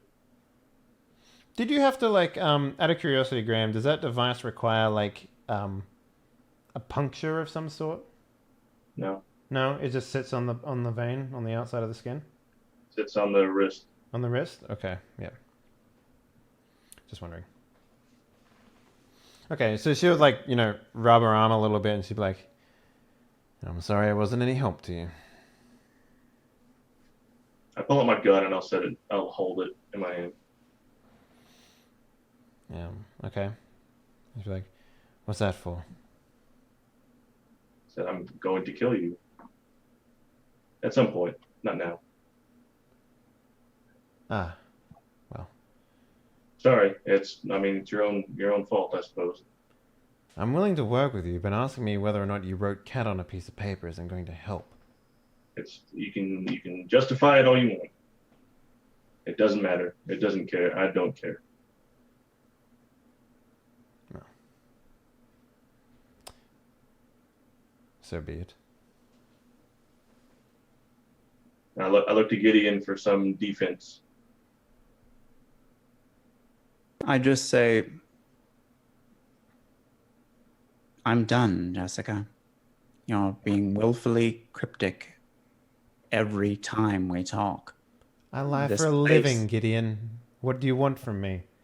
This place is the truth incarnate. Wake up.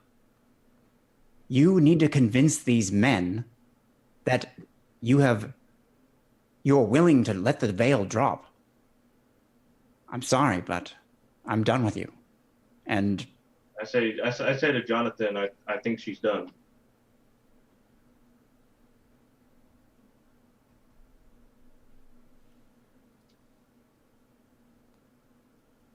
I mean, I don't have a particular reason to kill her. I don't have a particular reason to keep her alive either, but I say we just do you want to just leave her behind?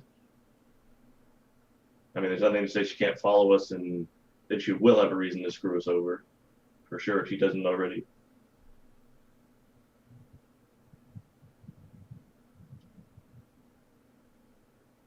But I can't travel with her anymore. I won't.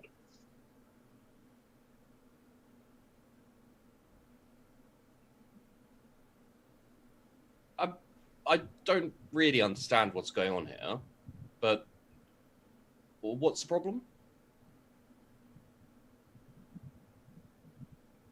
Is it a question of whether we kill her or not? Because can't we just kill her? I mean, there's some suspicion that she's a spy. I don't think that's torture really her, the problem there. I am a spy. That's... Chuck, be my guest. Okay. Well, then that's sorted out. Let's carry on, shall we? I'll torture her later. We'll find out what she knows. Who is she? She works with the Nazis, Chuck. Come on, mate. Wait. The Germans? Yes. Oh, okay. Well, we'll find out. What do we need to know about the Germans?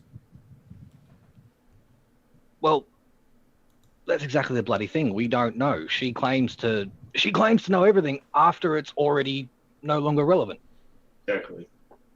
And that's a problem. Well, I mean, it'd be useful if she gave us the information when it was still relevant, before the bad thing happened. Like the doctor shooting himself in the head. That was an incredibly bad thing, according to her, but she didn't tell us that beforehand. Okay. Well, I'll find out about the Germans next time we stop. It's a bit late, and Hold on a minute. You be quiet. No, I don't think I will in this situation. Right, you guys punched my meal ticket out of here. You really did. I point my gun at her. Be quiet. Listen, that's not going to scare me. What you boys fail to understand is that not only did you bring the Nazis to the place that they always wanted to be, but you made it so that it's impossible for us to get anything out of Terra Arcanum now that we're here.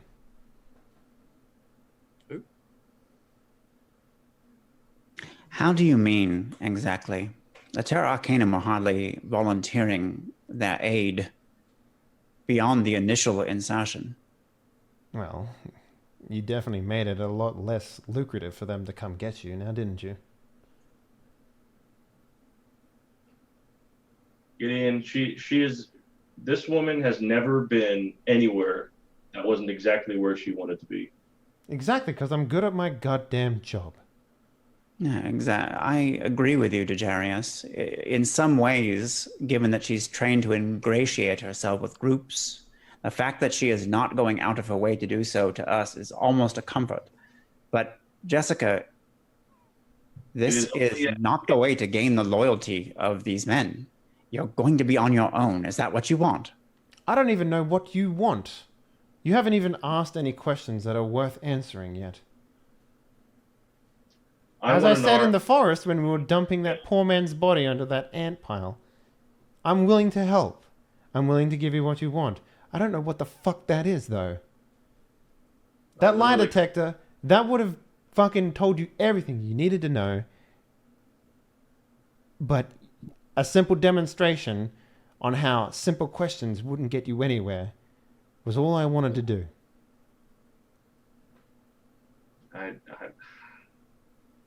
I have to shoot her. Like,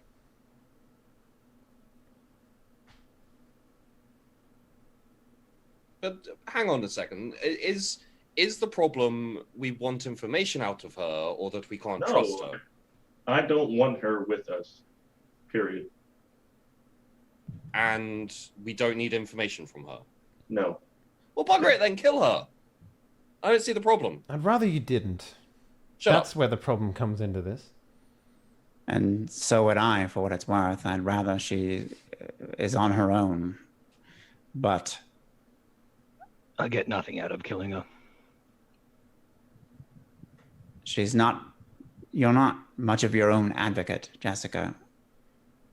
Surely you can see from our perspective why it's difficult to trust you.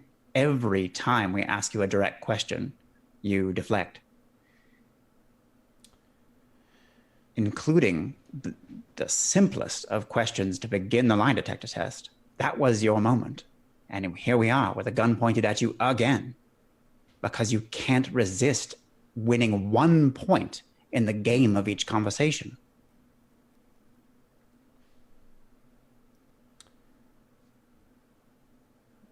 If I was to give up that easily, this information that you so desire from me wouldn't be worth anything to you. You're a man of the Terra Arcanum. How would they feel if you went back to them and reported that you put a bullet in one of their best double agents? What then? She just admitted that she knows things that she doesn't want to share. Yes, because this is my job. This is what I do. If I was to... There are secrets that you are all hiding. Otherwise, you wouldn't be here in this place. No, actually, there's not. I want an arm. He wants to find his homeland. He wants to hunt. He wants to learn, and he wants to establish this place for Britain. That's exactly why we're all here. We don't know why you're here, and that's the problem. That's my problem with you. I'm here because the Nazis asked me to be here. But that's not an answer you want to hear.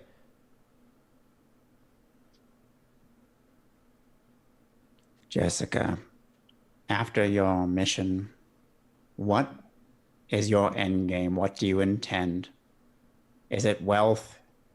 Is it prestige? Eventually, spies die or retire. What does that look like? Fuck the lie detector test. Fuck this. And I put down my blue glove with the eyeball on it and stop reading her. Just tell us the truth or start running. Honestly, if you really want to know, I'm curious. That's the only thing that's ever led me to stay with the Nazis. It's the only thing that's ever led me to stay with Terra Arcanum. I'm curious what drives these powerful men. I want to find out what.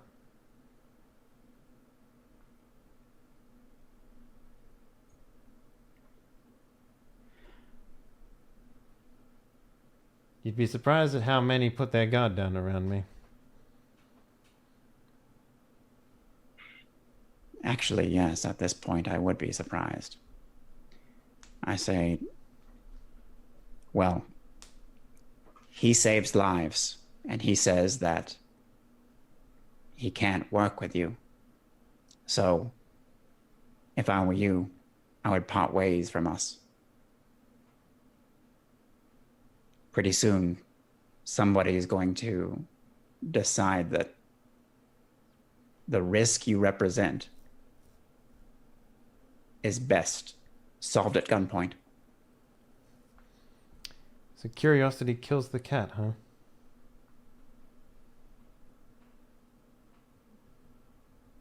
Start walking. Fine. But know this. When the Terra Arcanum knows of your failure to keep alive an asset, Gideon,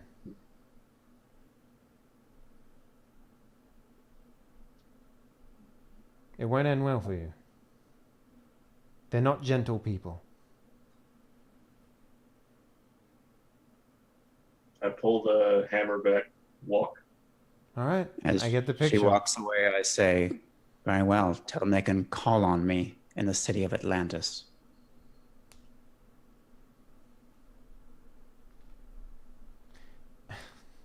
Yeah, she'll just walk back in the direction you guys came from. I maintain pointing my gun at her for longer than is necessary, and until my hand just begins to shake. I'm so angry, and I don't even really know why, and that's the worst part. Yeah, she is frustrating. You know what? To the point that I fire into the air twice. Yeah, you know, you get the stereotypical birds flying off from like tall reeds somewhere at the sound of the shockwave going off from your gun. Holy shit, the first sign of birds. They're actually massive. Yeah. Let me read a little sentence from her. She is conceited, condescending, demanding, and unforgiving at the same time. She is brilliant, curious, inexhaustible, and totally dedicated. She's also still not out of range and potentially still a threat. So that's what the book says about her, and yeah. Sorry it frustrated you all. Well, I mean, like there's the out of character drama value, which almost always, when you can't have exactly what you want, that is good for drama. But you know, your mileage may vary. Break time? Yeah, absolutely.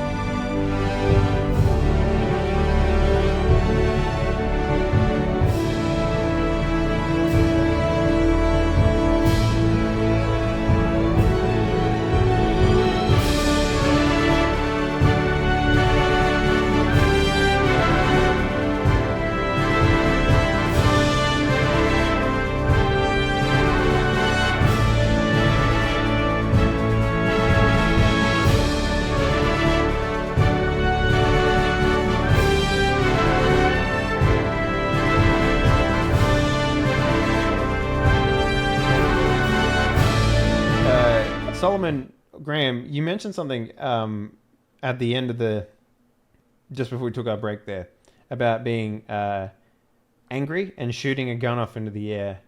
I want to know more about like that, and like what is Solomon like? How is Solomon handling his frustration, rage, disappointment? Like what is it that he's feeling and all that sort of stuff? Can you elaborate on that?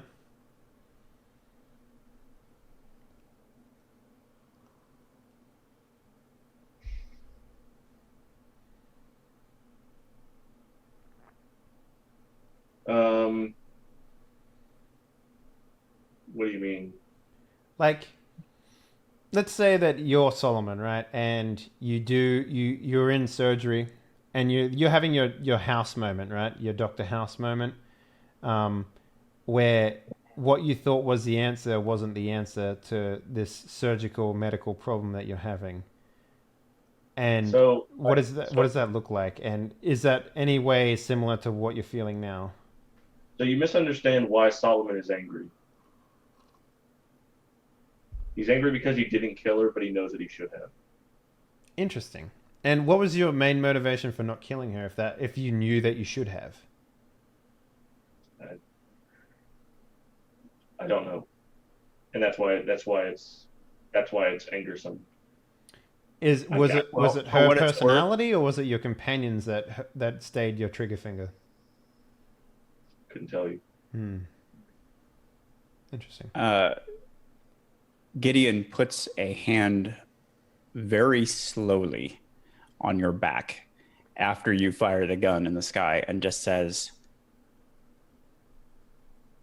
"Thank you. And for what it's worth, I'm sorry I wasted our time with her." And I'm just sort of looking at the place where she was as well. So Biscus is just going to be looking around at all of you like quizzically, and just like she like points at the lady in the distance, Jessica, and she turns to you, Francis, and he turns to you, not she, and sort of like, Honaka, huh? Yeah, we all know. He like puts a hand on your shoulder, like around your like shoulder, pulls you in tight. He's like, You had a fight with the missus, huh? and then he'll sort of like, you like sternly grab your shoulder and like squeeze it very hard and very manly, kind of reminding you a little bit, because you're the linguist, right? You kind of have to understand a little bit about what's happening here. It kind of reminds you of like, like a father who like is, I guess, not disappointed but sort of proud of his son, sort of thing, and the son is like a little nerd or whatever, and he's like too strong. It's a little like that, like yeah, I'm just trying to grin through it. I'm like, yeah, okay, all right. I say to Francis, I say, tell him to cut the wisecracks or he's next, and I put my gun away. Like, I'm not versed enough to do that yet. So I just make some guttural noises and like buzz and does, and then just like kind of like brush off his hand and just like pat it for a second. So he'll mimic you on his side. Yeah. Yeah. Yeah, exactly. Yeah. And then yeah. Do you guys all seem rested, like more energized than what you previously were? I got a 15-minute nap, so like barely. Anyway, Graham, what were you saying? Sorry. I was just gonna sit on a rock and watch her go, and I'll leave when somebody tells me to leave, but I'm not gonna take that initiative. Okay, so if you sit down again, he'll look. Biscus was happy for a moment, but then he sees you sit down again. He's just like, and sits down, crosses his legs again, and just waits. He's only happy because we're all on our feet now. Yeah, basically. Let's go. Yeah, he was like ready to go, but you guys were like still sitting down. Walk. What's that? Outside. Yeah. A little like that. Yeah. So I was working on a mask that looked just like Dr. Pap, and there's a number of sketches in my kind of like little sketchbook that were to help me figure out how I would make my head look more like his. But I get rid of his, ball it up, just throw it into whatever fire if we have one. If not, then just leave it there. And I start sketching Jessica instead, because in Imago's weird brain, he respects her way more for not cracking under all of our bullshit. And so like he doesn't know it, but he might be falling for her a little bit because of the fact that she didn't give us what we wanted. And so he starts sketching a disguise of her instead. What is your artistic ability? Like, have you attained that level yet? Like, no, he's a very amateur artist. It would be like I did it, and so it's more of an engineering problem. He's just like, here's what I would do with her profile. Here's how I would mount the wig, that kind of stuff. I like the idea that you're doing all this, right? You're very scientifically looking at all this, and then you get to her breast, and you're just like, yeah. How would I handle that? Yeah, like, Exactly. Like he appreciates her retroactively and only in itemized form. He's very good at sculpting disguises. You know, like once it becomes a practical matter, like he's amazing. But his sketchbook is shit. Oh yeah. If Jackson walks by when you get to that point, he's like, "Oh no, gimme," and it's like super like kind of like French, like mid-century, like shaded perfect breasts. Oh, just give it back. Just the breasts. Yeah. Just the breasts. Everything else is just normal. The rest of you just see them reflected in my glasses as I'm like frozen, like watching him. Everything else is his drawing. I like drew over the chest area. The two of the smartest men in the group bonding over drawing pornography. I love it. Exactly. This is it only fanfic AF. It only took 3 minutes, so like most everything else. Mm-hmm. All right, yeah. So how do you guys rest? What does your rest and recuperation look like? I get that, Gideon, you mentioned that you wanted to have a sleep. Is that still the case, or do you? I mean, like, yes. You know, since everybody stopped and sat down, Gideon is trying to mask his actual, fatigue in the fact that the group decided to stop, and we had our whole big failed encounter with Jessica, and now it's like he tries to go back to sleep, but if people start to move again, he will lurch back up and do his best to blend in. Yeah. Okay. So how long do you guys want to rest for? What does that look like? Do you want to get like an hour's sleep or something? For as long as I can keep because Biscuits is pretty fucking eager. As long as I can keep him occupied, I'll let everyone else rest. Yeah, like a REM cycle would be the smart move. But if we can't afford about 3.5 hours, then like an hour rest would at least do our bodies some good, if not our brains. So yeah. All right then. 4 hours. Would it be wrong to assume that with like accelerated healing and such that we don't possibly need as much rest, whether we know it or not? If anything, it feels like you guys are sleeping a lot heavier in this place. Okay, so it's like the opposite. It's like it's draining us more. A little. Like it's kind of like your body's under a lot more pressure in this place to like speed things up and make things move quicker and run at peak performance the entire time, and it's kind of like exercising in the sun, Okay, well in that case, Hyde'll probably lean up against the tree and pull his hat down over his eyes. And what I'm trying to say is you don't. I mean, you get tired at the same time, but when you rest hard. You know what I mean? Like you fall apart. You fall asleep quicker. You sleep. Your REM cycles, as Gideon mentioned them, are longer, more thorough. Like there's a lot less like light sleeping and more heavy sleeping. And if you get shock awake for your watch duty, it's a lot harder than what you would imagine it to be to wake someone up normally. So, I have a question. Yeah. Are we aging faster? What way do you have to determine that? I don't know. I haven't thought of anything yet. Well, let me know if you come up with something, because How quick your hair grows, maybe? Fingernails growth, that sort of stuff. I'm saying this obviously not as Charles. Yeah, they determine time of death forensically, but I don't know in the 20s if if that technology was available yet, right? Like in theory, if you had a blood sample from us, maybe it would decay at a more accelerated rate. I mean, you could do a simple thing of marking your fingernails or marking like your hair in some way, like maybe cutting a portion of your hair and seeing how it is compared to other hair, or like marking your skull and compared to where your hair is, things like that, Dejarius would have a baseline, right? Like the rest of us are not obsessed with our own bodies and all of that stuff, but like he might have a baseline from before we entered. That's my question. How many days have we been here? You've been here for a couple of weeks now. A couple of weeks now, so we should have beards at this point. Yeah, weird, huh? Even normally. Yeah. It doesn't seem to be the case, though. So we don't have beards. Nope. Is it different for Gideon? Because everything else has been. No, it's the same for you. Huh.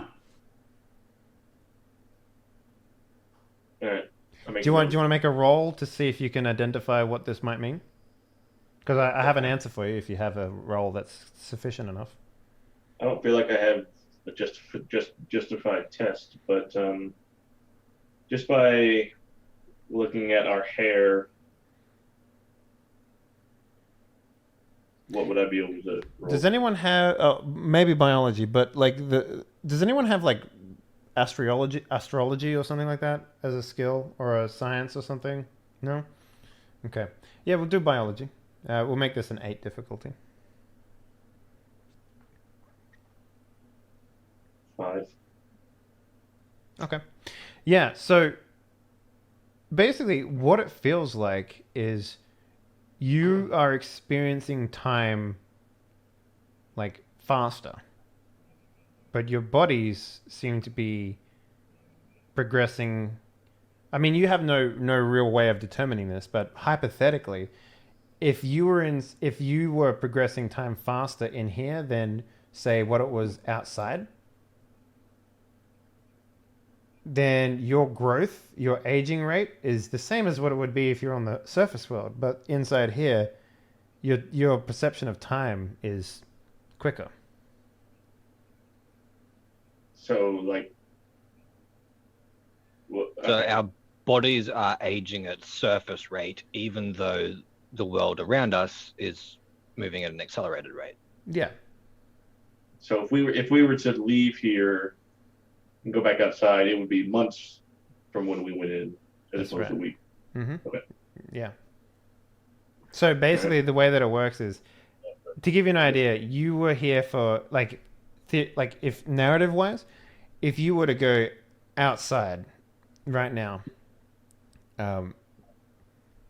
outside time would have progressed like a lot faster, if that makes any sense, right? Than what your time is in here. So it would be months by the time you get out. So they spent. So the only hypothetical, this is why you're basing it on, is do you remember Daniel Mercer, Hans? Yeah. Yeah, because he was in here for 6 months of his perceived time, and outside it was almost 3 decades. We're gonna walk out into World War II. Yeah, essentially. Once we actually start moving again, after we rest and everything, after I calm down, are we all ready to go, kind of stuff. Mm-hmm. I'll say if we are being threatened by things from the surface, for every day that we have to plan a defense, they probably have a week to plan an offense.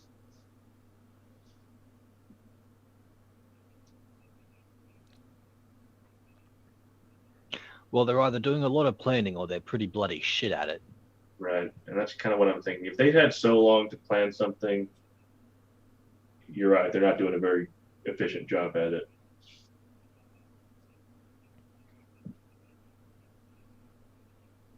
Maybe she was lying. Maybe they can't get down here.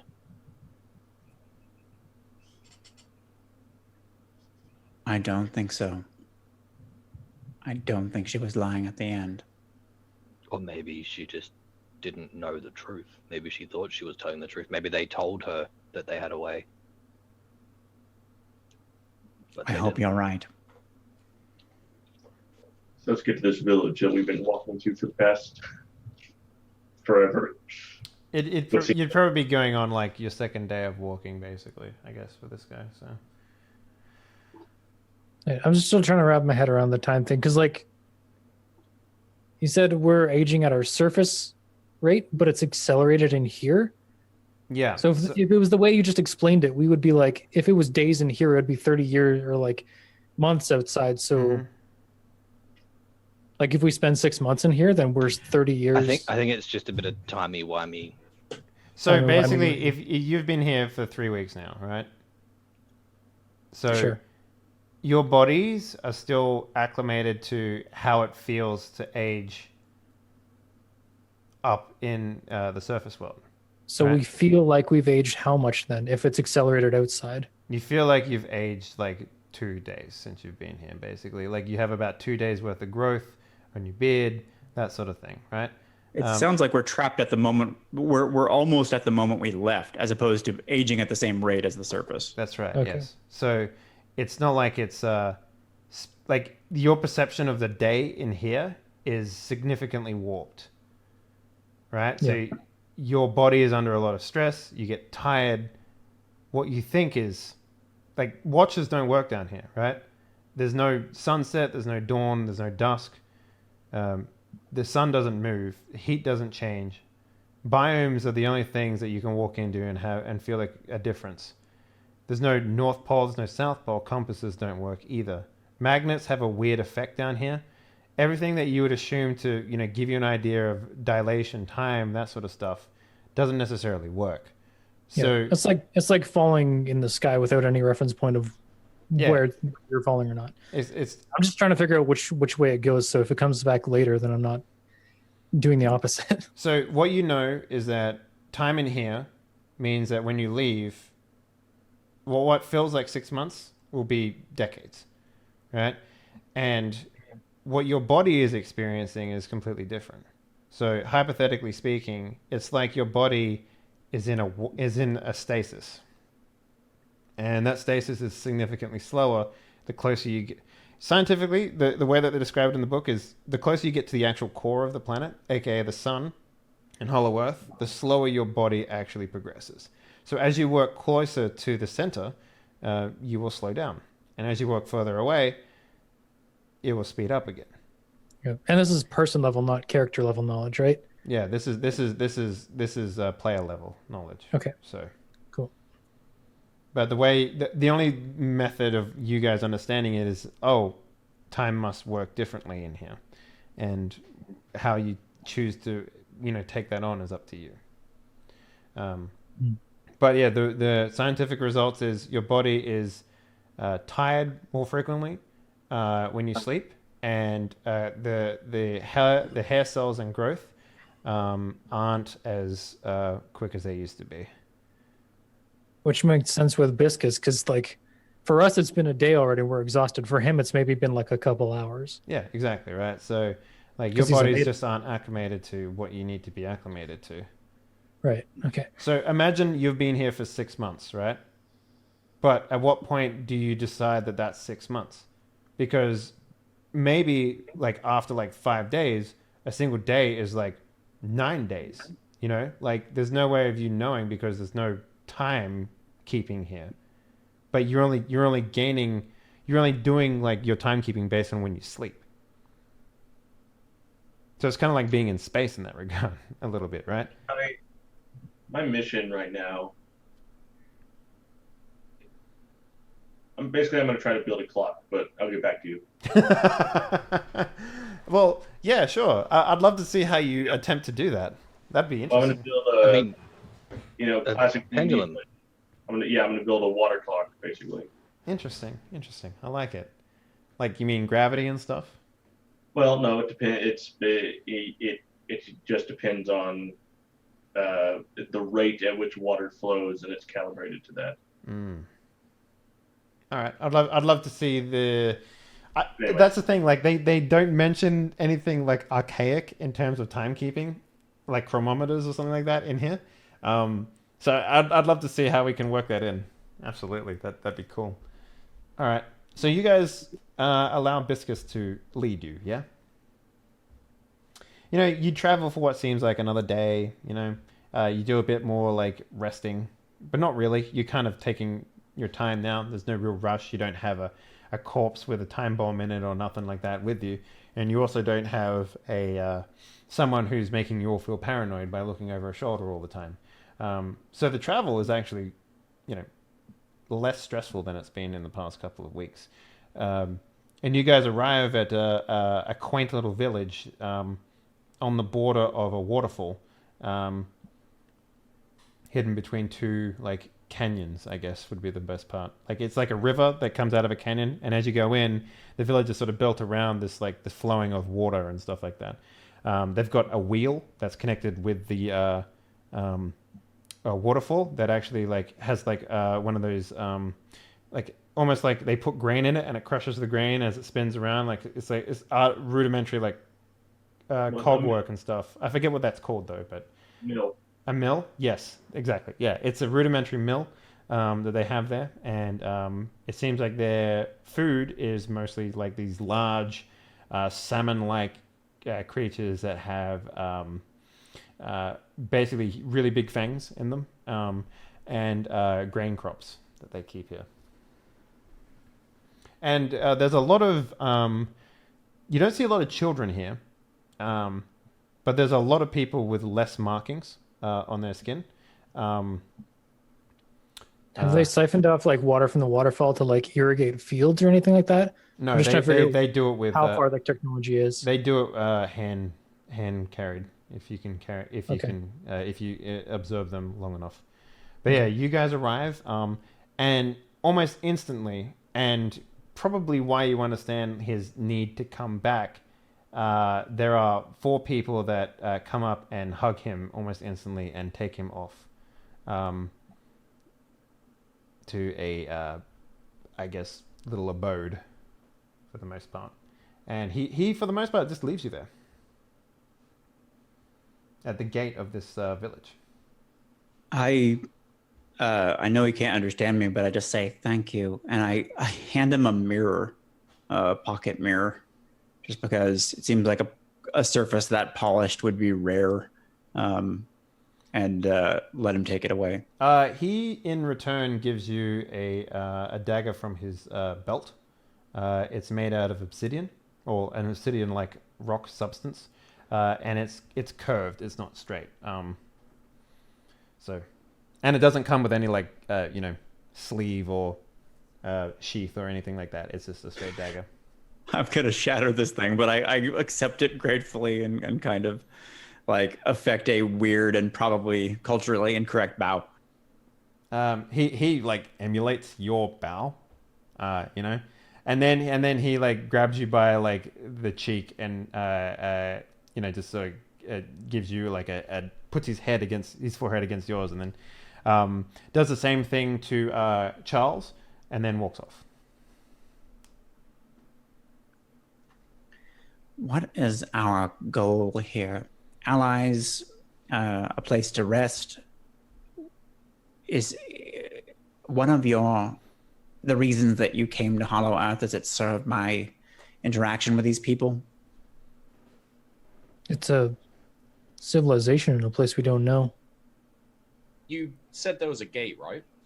It's not a gate. It's more like a natural like water hazard, I guess would be the way to describe it, where he sort of like walks you through it. Okay. In a way. Probably like rapids, basically, like is how like it's sort of like a natural gate, but it's just sort of rapids that you guys crossed. I'd like to plant the British flag here, please. In the soil that they have?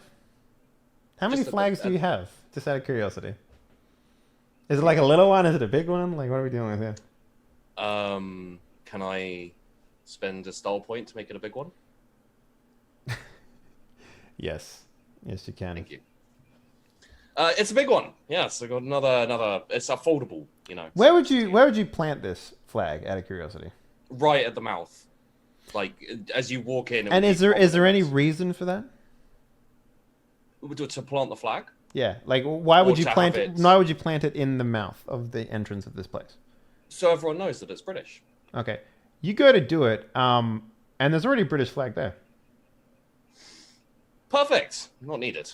Brilliant. It's reasonably new, by the way, too. I salute it. It salutes back.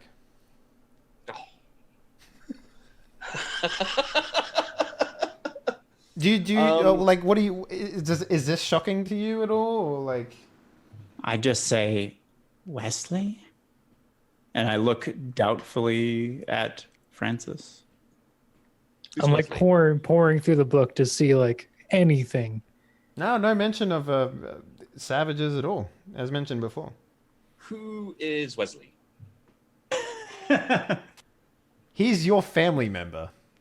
I didn't mention Sometimes this. I can't tell if he's in character or not. I know. I feel uncanny. like there is reasonable doubt.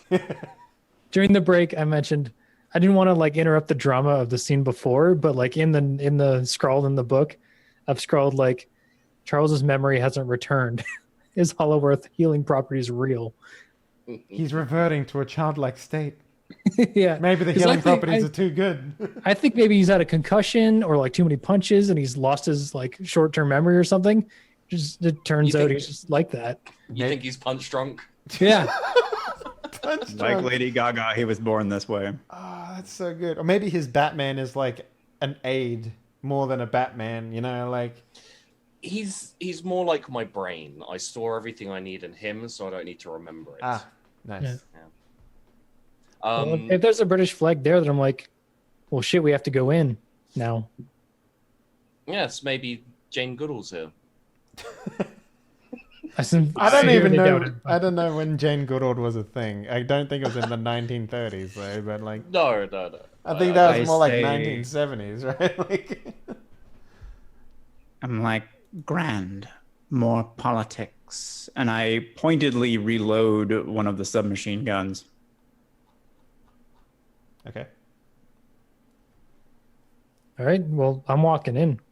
Yes, let's go find this British chap who's claimed This ought to be interesting. probably a governor. I've had good dealings with governors before. This should be fine. Let me do the talking, and I walk in. Okay.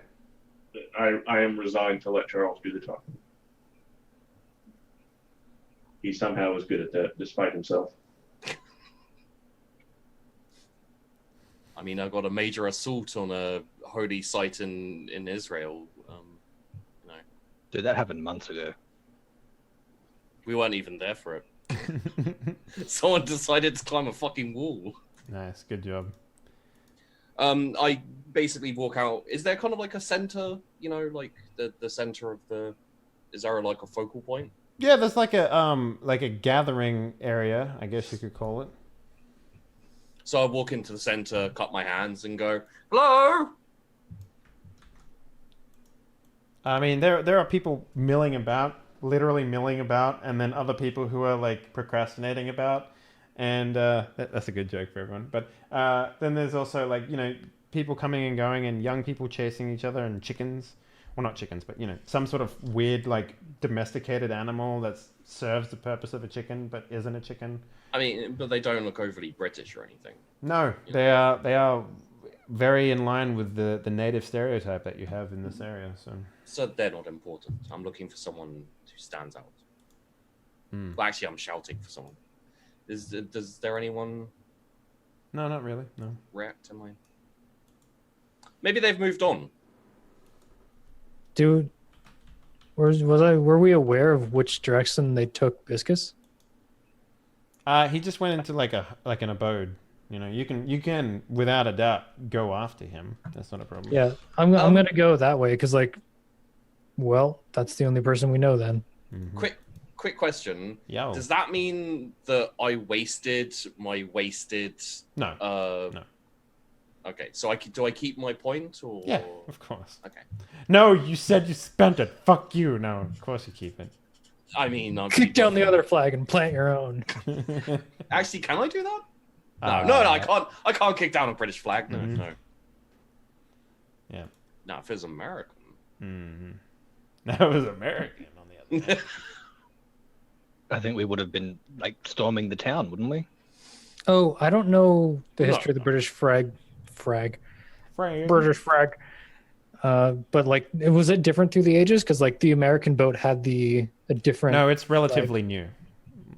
Oh, okay. Yeah, it would have been missing a couple of the stripes on it, but it would have been mostly the same, I believe. Hasn't changed that much. It's it was a little more like it's a little more dusty. Like it's been here for maybe like a week or two, but you know, what do you know about time in this place, right? I'm just trying to determine whether it's like as old as the American thing, or if there's some sort of No. It's the current British flag that we would recognize. Yes. Okay. Well, that's information too. So yeah, that's what Francis. I meant by relatively new. So sorry if that wasn't. Francis, ask someone who put the flag out front. You're fluent now, aren't you? a little less than fluent. I'm 1 point away from block conversations. Yeah. Speaking of, was there any time during the journey to make another roll on that? Not really. I mean, I'd say that the entire journey was, he was eager to get home, obviously. Yeah. To go to his family, if that wasn't completely obvious. But he, like, yeah, what you got was what you got. But now that you're here, there's more than enough time for you to narratively spend time with these people. Mm-hmm. Well, I'll just like draw up or like find a picture of the British flag in the journal, and like kind of if Biscus is not there, like I'm gonna try to walk into the hut that he went into. Yeah, he's there, being merry with his family, and he stands up and greets you again and drags you in. Subtitles we get on the bottom. This is the man who acts like an idiot. And I'm just like waving and like. And they're like, So. Yeah, but then I'm gonna hold up the picture like British flag. I'm like, this, and then point to the gate, like where the gate is. Like, who? Every single person goes like this. This is like the holy symbol. Like symbolizing, like mimicking, like, like a mustache, like a big facial hair or something. Yeah, something like Does that. Does that sound like Wesley? No. Okay. Wesley was bookish, so I wouldn't describe him as having that. What are you trying to say exactly? Anybody without a beard is bookish? What's the point here? Yes. No offense. Yeah. All right. Well. Shit. And then he'll notice your like discomfort, I guess, and then he'll just be like, he'll tap you on the back and sort of guide you outside if you'll allow him. Yeah. And there's like a building with like it's a bigger one, and it's sort of near the mill, kind of around where Charles was like, impromptu yelling and screaming. I shouted once. It's not. Yeah. I wasn't yelling and screaming. Like a lost puppy. He'll point in that direction, and point at that building, and then he'll go back inside. I'll go to the building he pointed at then. Do you take anyone with you? Well, is anyone following me? Yes. Okay. I am trying to. I'm looking for different things than you are, but what I want to see is any art, any representation of their relationship to Atlantis. I'm trying to figure out like, okay, what because that girl saw me in the vision that I had, and I still don't know if that's past or present. Like so. I'm beelining it for the building because I think there's answers there. Okay. Or Francis does anyway.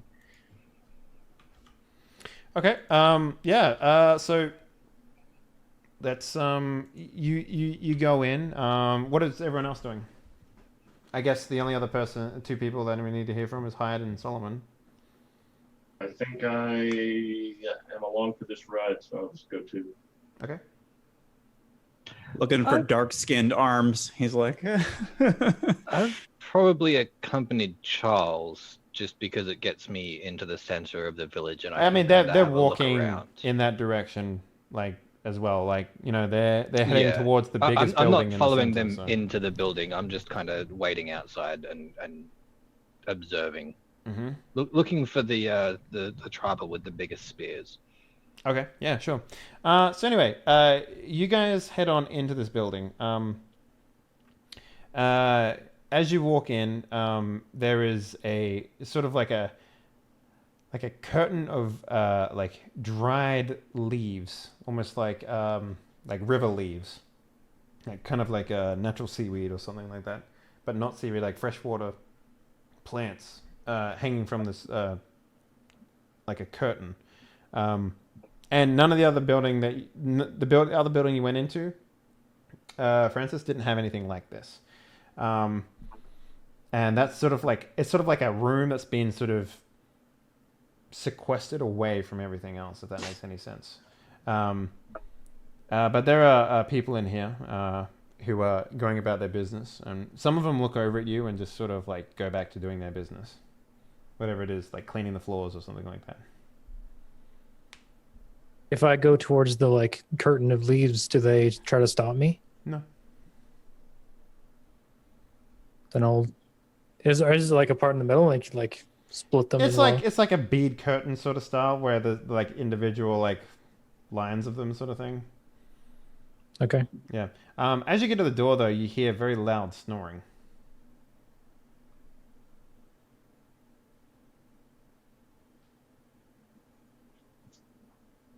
I'll just like walk in then, like quietly, but Okay. As you walk in, there's sort of like what can only be described as like a table, I guess. And on the table is a very a rifle similar to that of Jonathan. Mm-hmm. Not the blunderbuss, but the normal rifle.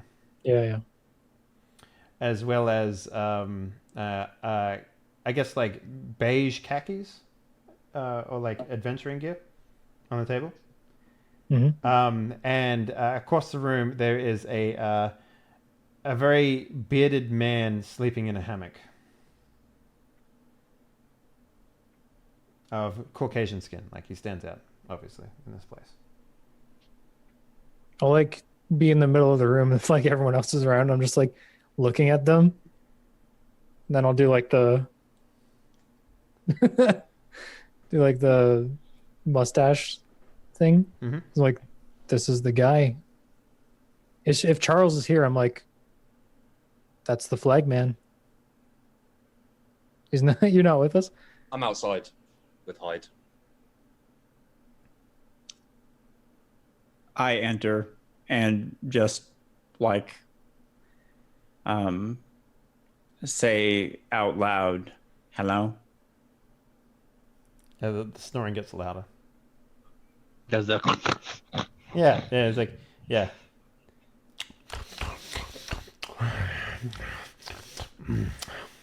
Do I recognize this man's features? Oh, fuck no. Okay. No, you do not. Okay. Wait, maybe. Are you a reader? Yes.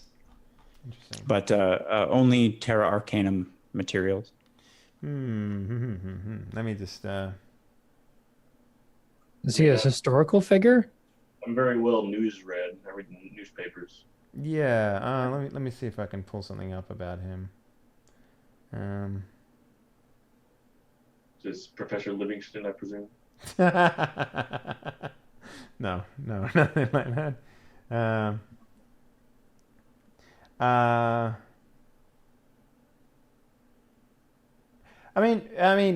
Maybe. No, nothing stands up at this point in time. He's just a white guy with a big beard at this point. So, Can I do a perception roll and see what's like of interest in the room while he's asleep? sure, yeah. I mean, you don't need to make a roll. It's pretty much just his equipment.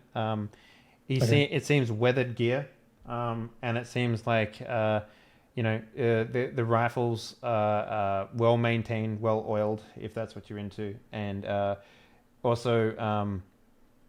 What else does he have? Oh, there's a bandolier, what do you call them? Like a belt with like bullets in them. Just like a bandolier. Yeah. Bandolier. Yeah, bandolier of like revolver bullets hung up around like the top of the hammock, so that and in it is a revolver that he can grab within quick reach if he was woken suddenly, which seems like it won't happen. I'll turn to Gideon and be like, is he one of us?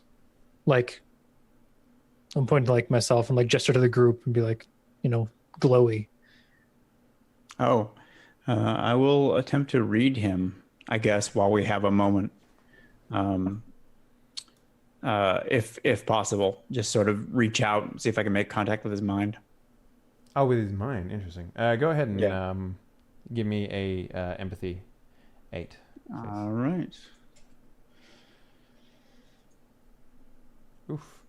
Okay. Yeah. So you sort of reach out, and just as you do that, he sort of like he sort of like rolls over and sort of like listfully, like without opening his eyes, just sort of like his closed eyes sort of like catch yours, I guess, for the most part, right? He's not looking at you or anything, and you get this distinct taste of like slightly overdone sausages, as well as a distinct. That's a pretty distinct taste, yeah. And a distinct taste of breast milk. I just say, maybe we should just talk to him. Like the moment you like connect with this like thought train, he's like, "That's bangers and mash, madam." Is this Charles's dad? Speaking of Charles, I'm gonna go outside and get Charles. It's actually future Charles with my rifle. He's gone completely senile.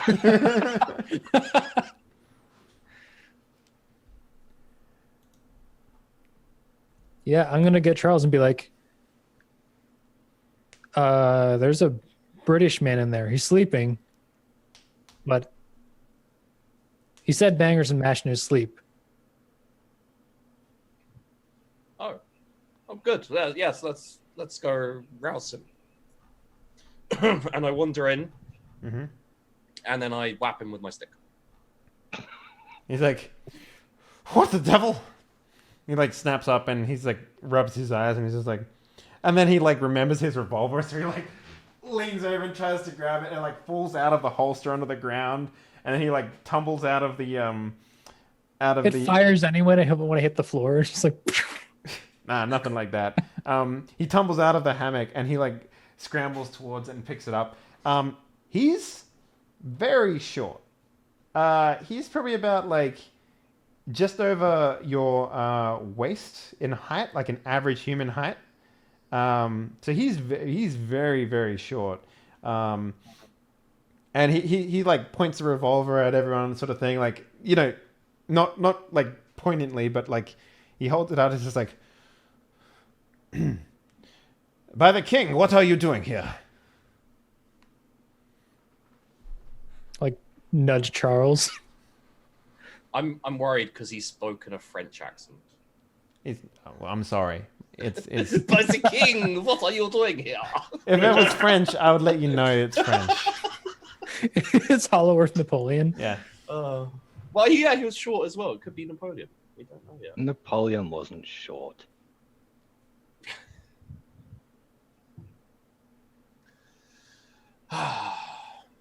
Well, put it down, old lad. There's no need for violence. Ah, a whitey. A what? Oh, you're of the fairest skin. Yes. I am Charles Cromwell Abernathy, formerly of Her Majesty's army. Nigel Sterling Smith. I don't recognize the name. You can call me Sir Smith Sterling. I assume we have not heard of this man. You might have read in the National Geographic books about some of his papers. But that's about it. Not a lot of papers. Occasional paper. Once in a blue moon. Once, period. What was his study? What was like geography, obviously, but was he like looking for like the 7 wonders of the world, like Egypt, whatever? What's his field? Yeah. Mostly Egypt and Sudan. Would either of my academics history or myth and legend play into this? Not so much history. This is more geography, more than anything. It's Okay. I would say as a learned man, you would have read some of his stuff, and it's mostly about indigenous populations. Makes sense. Okay.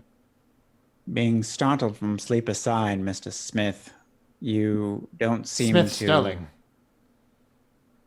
My apologies. You don't seem surprised to see us. Well, men exploring ruins is what men do. Yes. Yeah. How long have you been here? Just a couple of days. Why, how long have you been here? Oh no, he's like Charles. And I just sort of step back and let them mingle. What is your current purpose, sir? Why to investigate the natives of this foreign land? Good, good. How are you proceeding? Quite well, yes. They have come to respect me. Oh, jolly good, jolly good. We are currently, well, I don't know about my fellows here, but myself, I'm currently exploring this area and claiming necessary parts for Blighty. I see you've done the same. Ah, you met my flag. Yes, yes, glorious flag.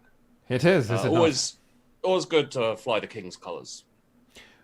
Yes. Man after my own heart. Come, sit.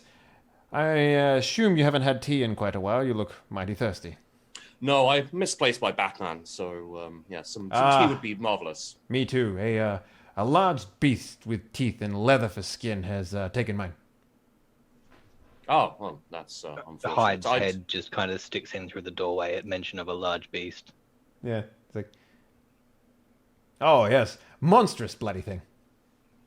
Really? Couldn't see the sun from the size of it. Fantastic. We'll have to go looking for that. Oh. If you do, and you find my Batman, bring him back for me.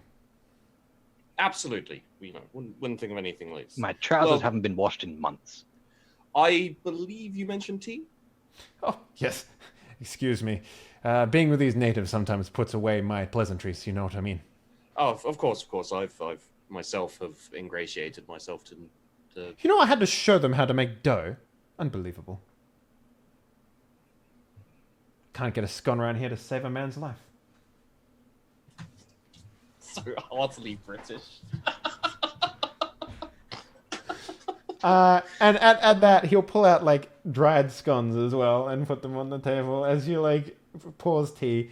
And he's like, are you rest of you fine gents joining us? Chaps? Yeah. I'll mention to Gideon, since I was living in England at the time, or outside of London. I'll say they're all like this, and I'll just sit down. They're all like this.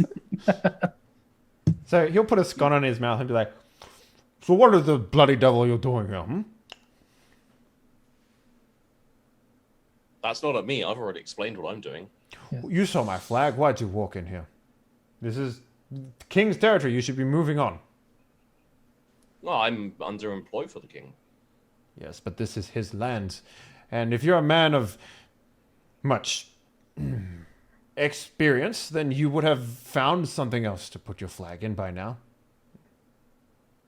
As much as I enjoy the company of a fellow kingsman, I suspect that your time could be served in better company. The company of the Absolutely. wilds. Well, I mean, you know, we've only just got here. We were escorting a man back to here. We ran into some what were they? Some form of Cannibals. Yes, cannibals. Wait, would you be talking about my man Biscus? Yeah. Who? Biscus. That's his name. Who's Biscus? Bloody good job, all of you. His family was right torn up about him missing. When his friends went out to scavenge, as they do, he and 3 others never returned. Yeah, we found him locked in a room with 2 corpses. And the third man. Never did explain that to us. Whoa. No. Well, why didn't you just ask him, sir? Does he speak English? Of course he doesn't. These aren't civilized folk.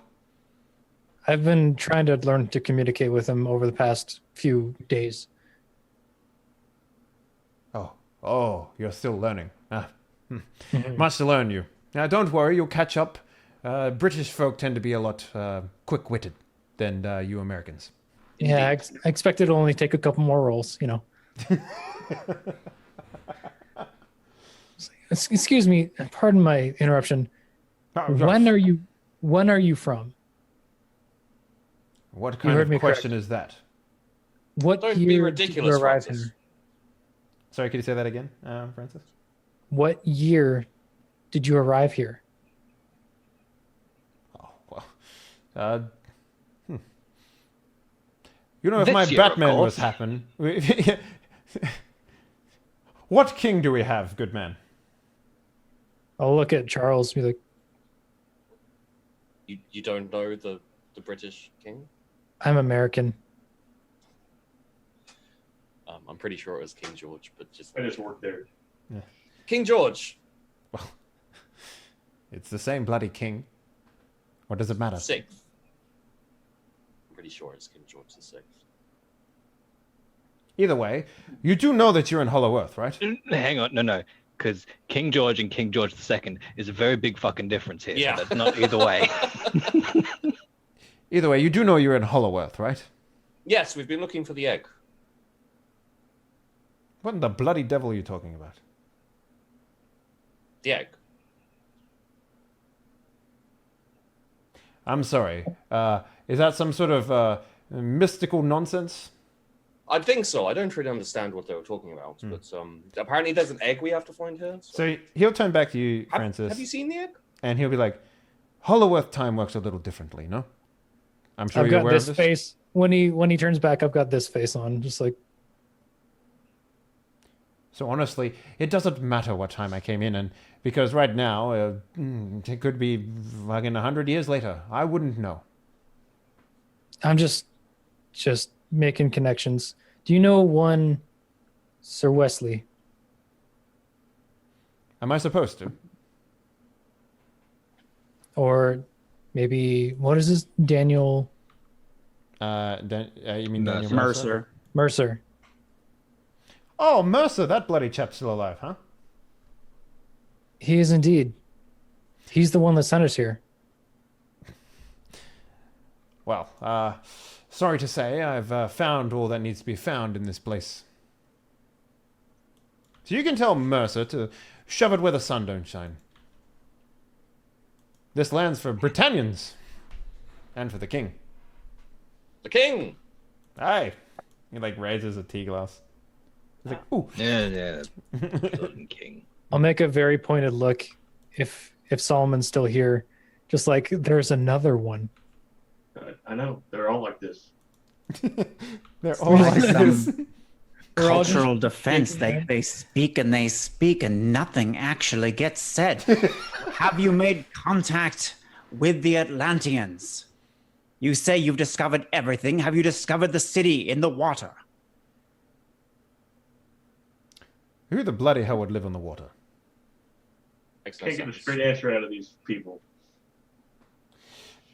I have been searching around for the uneducated type. Good men. The civilized have no bearing on me. No, you went like these chaps then. They've always got their noses in a book. There's a lot more to see than just in the papers of someone else's drawings. I don't know. Have you seen their drawings? I don't need to. I never look at books. I have my Batman write for me. You might have read some of my papers. I've released at least 700 of them. Like, Speaking of, what was the creature that captured your Batman? Oh, some lizard thing. Came out of the water. Speaking of which, the Spiscus man, did you do what he asked? I don't know what he asked. And why is that? Good lord. He doesn't speak the language, old chap. Oh, right. Still learning, still learning. A little dim-witted. It is Americans. A little bit. Well, yes. They don't see the big picture. Come, let me put on some pants, and I'll introduce you to his family, and we can have a conversation. Pants? Jolly good. He's wearing like tidy whities, like. The wise. You just woke him up in a fucking start, man. Like. Yeah, that's like very British though, that he put on tea before pants. I mean, you've seen him in his underpants. Like that mystery's gone. I'd be like, I would love to meet Biscus and his family. If you can give me any pointers on this language, I would appreciate it a whole lot. And then I was like, I was aside to Gideon and Hyde. I'm like, Hyde, we got a monster to kill. Their Batman is going to be way more help. It is often the way. I mean, I'm down for killing a monster, but I don't think the boy's alive. Maybe he still has those books the old fellow was talking about. Maybe. It's the only chance for a straight answer we got. None out of Jessica. I can't speak the language of the locals, and we have another Charles. We need another Woodbury. I do miss him. Right? Yeah, he was pretty good. You guys will, if you allow him, he'll put on his pants. He'll do up his revolver, his Webley, and he'll put on his hat and put a scone in his mouth and march out the door. Following. And he's like, you see, when I first came here, these civilized folk weren't so civilized. You see, now they're using powered water to crush their grain, and before they were simply mashing it with a rock. Aren't they still effectively mashing it with a rock? Yes, but now they're using Mother Nature's power, not their own. Very smart. I tend to agree. Yes, I taught them this. I've seen better. He'll ignore your comment and head on into the house that you guys came from. And he'll be like, "Hibiscus, old chap, I'd like to converse with you." And he sort of like stands up and he does this, and the whole family does this. He's like, "Yes, I know. Amazing beard. I get it." Mr. Smith Sterling. Yes. I think possibly while you're dealing with teaching the chap the language and yes, the Americans, I might go off and do a little look around. Maybe track down some sign of that big lizard thing you were talking about. Oh yes, please find my Batman. Don't touch my flag. I know how much it means to you. No. Yes, I would never dare bring down the king's colors. Good man. I happen to specialize in killing big creatures. If you could point me in the direction, I'd happily take care of it for you, because I really need to shoot something right about now. He'd put a hole in a mammoth. 1 second, all it needs. Interesting. Very accomplished hunter. Well, if you do find him, look for big tracks. It kind of looks like if a bird was to claw up dirt and try and take the dirt with it. That's what it looks like.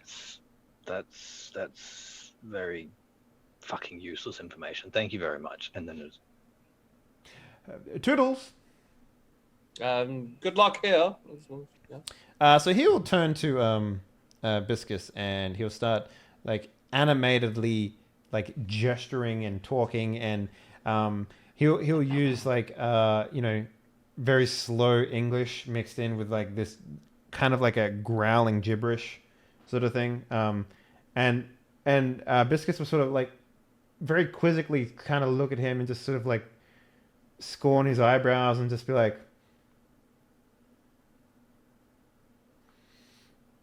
and sort of look around at his family, and his family would just sort of like look back at him. Do I get the impression that he doesn't really know?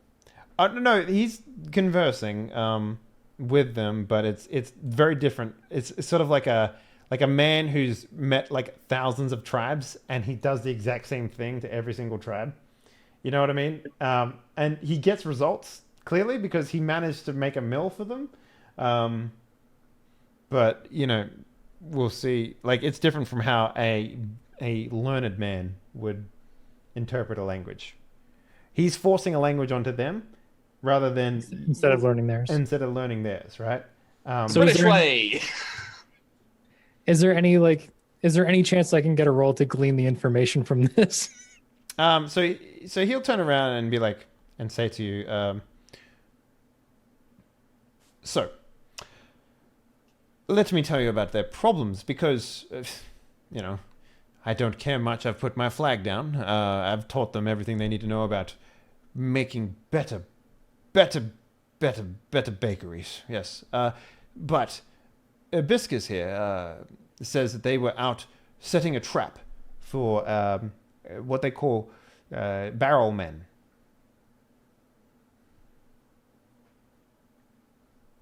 Barrel men.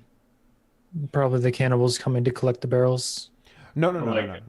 Those are very different individuals. I'll point to the book. I'll like flip through and see if there's but there wasn't really any mention of indigenous peoples in the book, right? Yes. However, this is what if you give me a roll here for what did we decide the roll was? For which? For understanding the book. Myth and legend. Okay, yeah, give me myth and legend. Difficulty 6. Okay, 6. Yeah. So you go through the book and you start to find information about antagonists that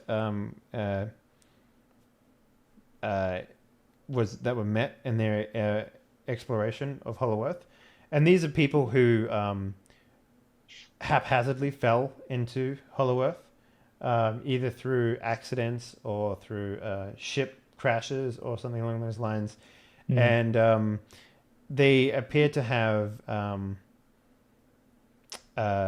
basically rudimentary understanding of the things that they find from other crashes and stuff like that. Okay. And they're very eager to take technology off the hands of the people that they find. That's what your understanding of what this is. At least from what the book is stated. Okay. And so he'll go on and on about they were putting out basically compasses and other useless gadgets in the Hollow Earth. You understand. It's the idea is that they wanted to draw them out, and that's when they got jumped by those hungry Neanderthals. I see. Did we find anything like that on the way in, by the way? Just to backtrack. Yeah, that's what all those crates were. Oh, okay. Okay, cool. Which is why the food seemed to be brand new, pristine, and the rest of the ship seemed old and fucked up. So it looked like, oh, that's a trap for us. Basically what they would see as us anyway. Yeah. Cool. But the difference is that you are far more modern than what the book describes these people being. We're talking Spanish, merchants and pirates and stuff like that. Inquisitorial kind of people. Yeah, people that came in from an age long before yours, and just sort of has rudimentarily stolen the technology as it's come in from other ships. So the book describes these guys as very romantically described as cargo cultists. But Biscus and Nigel's describe these guys as barrel people. Yep. Because they once The saw a man connotation, like- dressing as a barrel. So yeah. Is the connotation like they're bad people or like they're just stealing people? They don't. Or they don't care? They don't care. They're a threat, is what you've gathered from this conversation. At least, and the way they describe it within the journal is also that they couldn't be reasoned with, and they speak Spanish and other things like that too. So, Mm-hmm.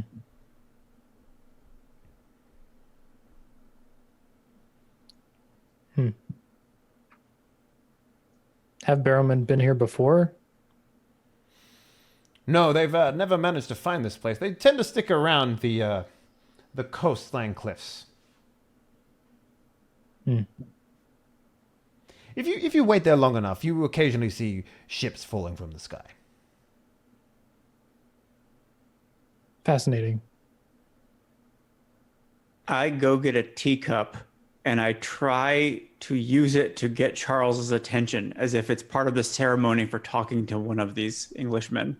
And I say, Charles, if you would be so good as to ask him to ask them if they've ever made contact with a city in the sea, not the barrowmen, other people who live in the water.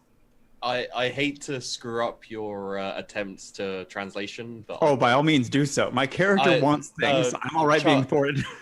Charles has already left, so he's not there anymore. Oh, you fully walked out? I said you guys are going to do boffin stuff, and I'm going to go stop. Oh yeah. Searching Okay, all right. All right. So all right. I'm afraid I can't translate for you. No, that's okay. I probably am waiting, frustrated for actually, you know what I do is I go over to Francis and to Jarius, and I put a hand on each of their shoulders and I say, "Help me. These men have weaponized ignorance. We're going to die not knowing less about Hollow Earth than when we got here." And I'm writing that down as the fucking title of the episode. That's fucking brilliant. Weaponized ignorance. Yeah, absolutely. That's great. Thank you. I'll say side under my breath to you, Gideon. It's like I feel like I'm gonna have to learn how to speak their language from them instead of imposing my own on them. We're gonna get more reliable information that way. I say, I wish you strength and serenity. And I fully go to sleep on the spot. I am checking out. Fall backwards. Yeah. You're just fall over and you're already snoring by the time you hit the ground. It's thank you. But I will ask them about the actually, at what point can I make a linguistics translation thing? Do I have to do it without You would need time with either Sterling? Biscus or someone else, right? He's like, no. Talk to them like you project onto them what you want from them, son. I've been perfecting linguistics say it louder. for as long as you've been alive. louder, angrier, more in control? More gestures. Dance for the man if you need to. The king looks away when you're doing this, by the way. The king? Of Britannia. Come on. I'm terribly sorry. I'm American. Then Uncle Sam.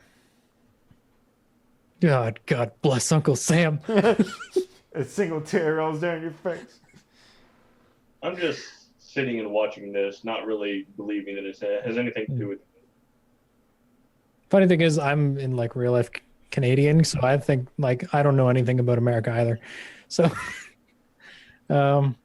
Canada's a part of America. Canada's part of Britain. It's part of the UN anyway. Part of the Commonwealth. Yep. Hello. Sick burn from Null Speak in the chat. But no. Yeah. Yeah. How can I get Mr. What's his name? Sterling something? Sir Nigel Smith Sterling. Smith Sterling. I need to get him out so I can talk to Viscus alone. Yeah. Well, you could just conclude your business, and he could go on his merry way back to sleeping probably. Yeah. I'll do that. Like, I'm like I need some more time to prepare before I can communicate the way you do. Very well. I should let you get back to sleep. Actually, sorry we woke you from your nap. That's quite all right, son. I'm very impressed with your American behaviors, actually. Most of you Johnny Do Wells, I tend to think you're a bit on the nose, but I enjoy your company thus far. And then he'll march out, stride out. So he's gone now? Yep. I'll turn back to Viscus and be like, just like shake my head and deep sigh. Gideon just realized he's sexual, right? Heterosexual, yes. Finally, it has come to me. Okay, yeah. So go ahead and make another roll for me, please. Linguistics. Difficulty 8, yeah. I'm gonna pump my last couple style points into this. Cool.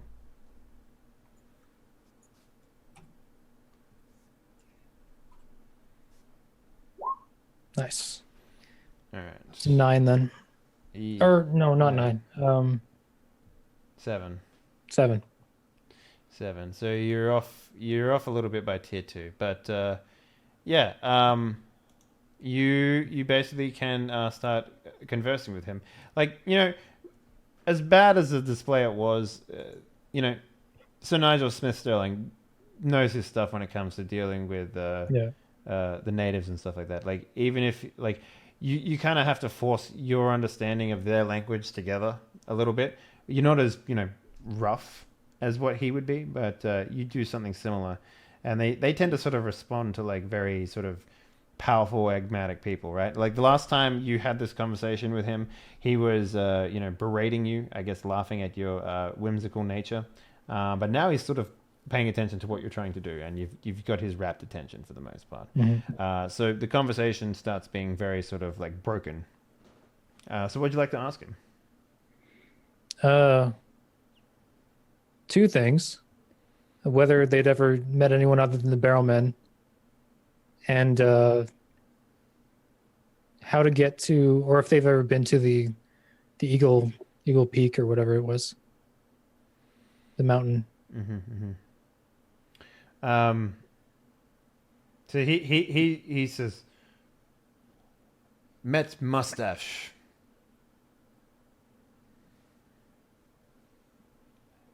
Eagle face is land of tall.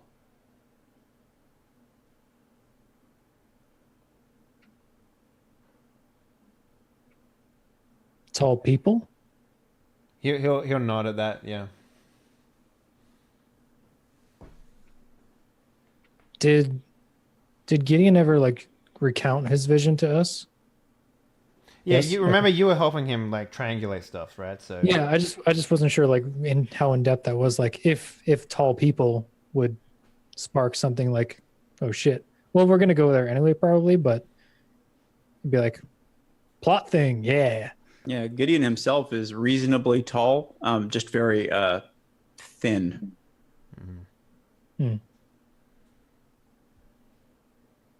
Yeah. Okay, and just like I'll actually like thank him. I don't know if he's ever like received gratitude from Smith Sterling. Maybe not. How do you thank him? He did the forehead bonk, right? Yeah. Probably that's the only like thing I've seen him do. So he'll pull back and he's like, warrior greeting.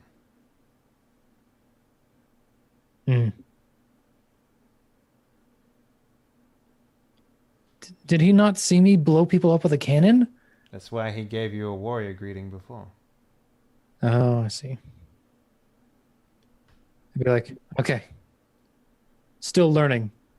Monkey man. He'll put his hand like like on your shoulder, but like near your neck, sort of thing.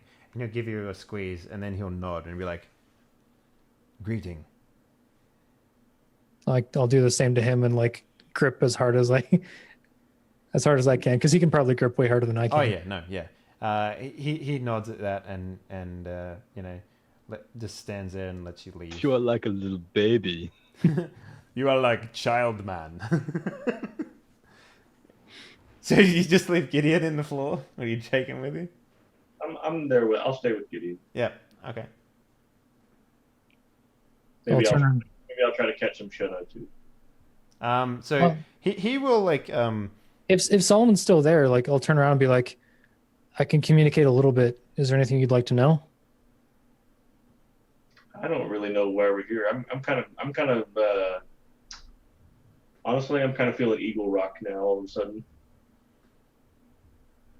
Cool. Well, that's after we get their Woodbury back. We'll probably get more information about that there. Okay. I'll be here. Thank you, Solomon. So he will offer you a place to rest, Solomon. Okay. Yeah. And he will sort of like, I guess, try and move Gideon. I don't know how much of a heavy sleeper you are, but in this instance, like as I said earlier, you grow tired when you sleep really quickly, and you fall to like a heavy slumber most nights. So whether you wake up or not is up to you. But he'll move you. Sort of like I don't think I do wake up because there was a previous night that I didn't sleep for shit when it seemed like we were close to Atlantis. So I'm pretty sure that at this point with a body of 2, I'm quits. Oh yeah. All right. So why don't we get we sideline over to Jonathan and Charles. Okay, well, I mean, the advice that we have to go on so far is that it's a big, leathery lizard thing with big teeth, and it has claws, and it's in the water. It's in the water? He did say it came out of the water. Okay. So I'm probably... I did say earlier that I was looking for the savage with the biggest spears. I'm thinking if I can try and find someone who looks to be a hunter. Yeah. Maybe I mean, like someone that would possibly know something like that. Biscus is a good start, but there's other people like Biscus if that's what you're going for. I mean, Biscus, anybody else, it doesn't really matter which one. I don't speak any of their language, so.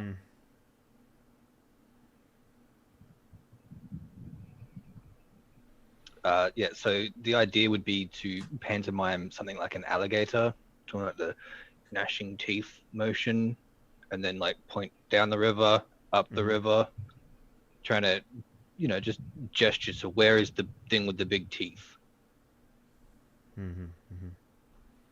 He will sort of he'll gesture outside like this sort of thing. Everywhere. And then he'll like pat himself down on like a shoulder, like a leather shoulder pad, and he'll pat that, and then he'll gesture everywhere as well. Well, I've got no idea what that means. Yeah, neither do I. I think he's saying the lizards are everywhere. Great. Easy to find then. Let's go. We've got to find the right one. Ready? It'd help. Let's just go kill one. That's what I was thinking. I mean, why are you going? Yeah, right. Downriver then. Why are you going? Yes. Let's go to the river. Okay. Yeah. So you will follow the river. And what are you looking for here? Well, Big he did mention crocodile that. Monsters. Yeah, he did mention that it had the claws that dug up the mud. So there's probably going to be tracks, right? If there is something about. Yeah. So ideally, what you're looking for here is there's a couple of things that he reiterated. First was that He had it blocked out the sun. It came out of the water, and it had a leather-like face with big bird-like claws that sort of like dug up the ground when it landed and took off. So it's a bird that came from the water. Or came out of the water, I guess. Yeah. Presumably, if it's big enough to block out the sky, it has really big shits. So let's find some big shits and work from there. It's also worth pointing out that the man that you're talking to is a fucking dwarf. So, Yeah, it's also worth pointing out that fucking Jonathan immediately established the man was useless and just walked away from him. that's up to you. There's a creature out there, and he really has the urge to shoot something. So it's going to be a wild creature or a local. Mm-hmm.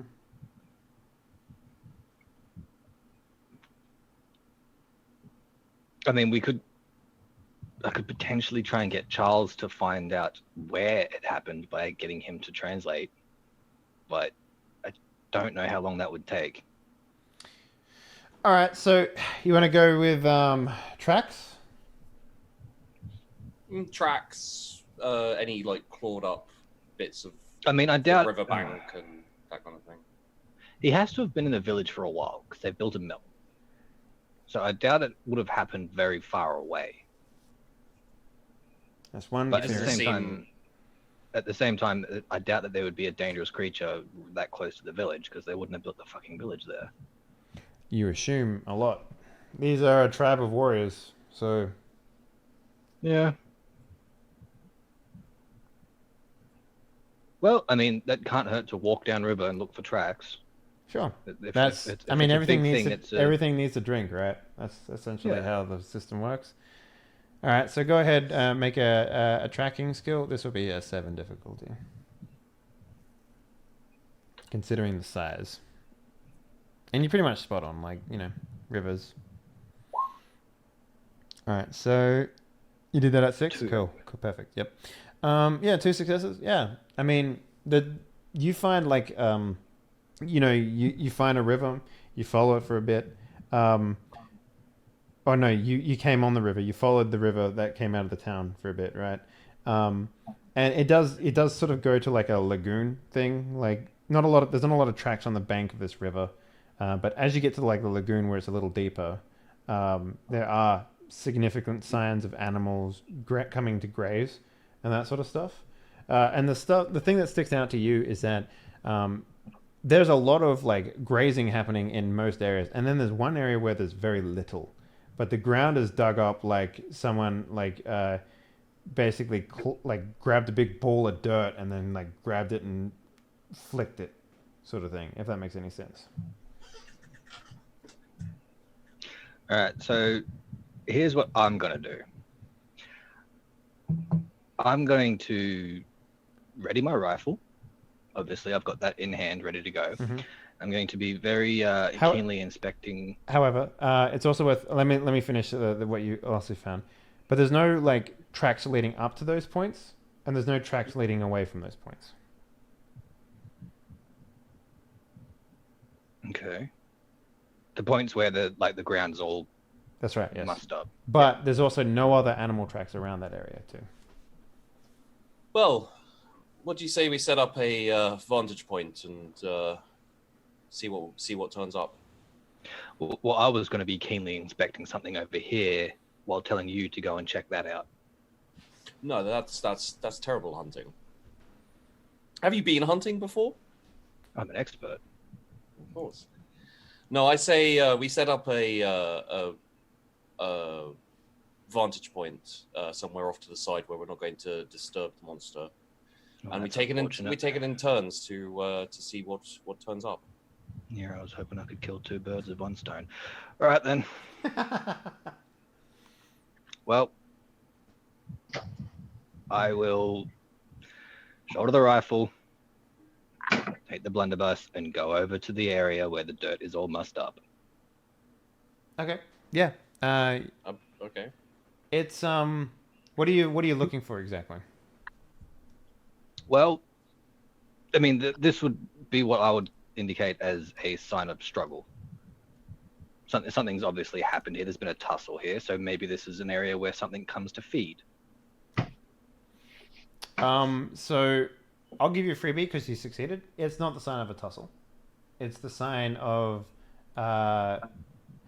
in your case, since you succeeded, a predator who is at the top of the food chain drinking at the place he normally drinks at.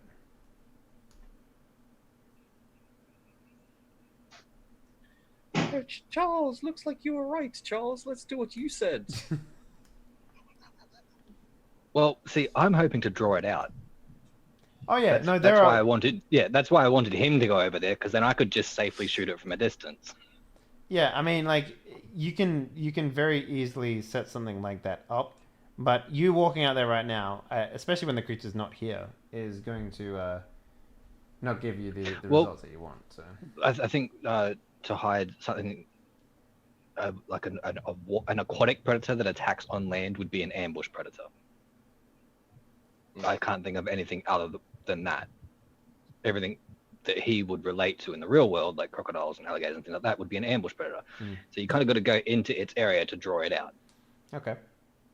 Sure. Which is what he's kind of hoping to do there. Give me a perception check.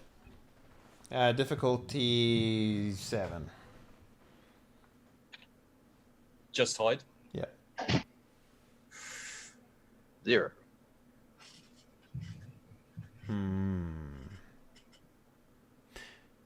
Well, You walk into its open mouth. you don't really find anything that you're looking for here. You're looking in the water, under the water surface, in the reeds that, something might be hiding, something ready for ambush you. And then nothing really shows up. There's not a lot of water breaking. There's not any of the surface tension that goes on. You're at high alert, 100%. Right? So it's not a case of you being caught unawares or nothing like that. But if there is something here, it's not interested in you. Maybe you pose too much of a threat. That's what your number one thought goes to.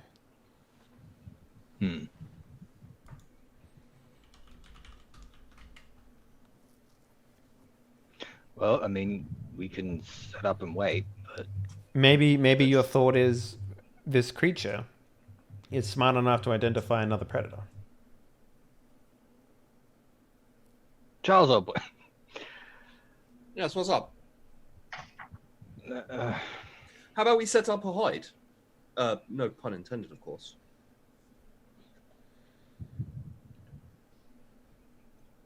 Just basic little huts, camouflage. Is there anything nearby that we could sit in, wait in?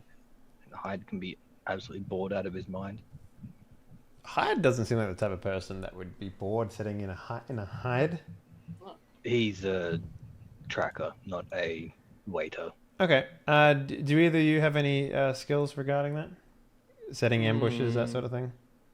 I have stealth. I have actually got quite decent stealth. Yep. Let's do a stealth check then. That seems pretty decent to me. Difficulty?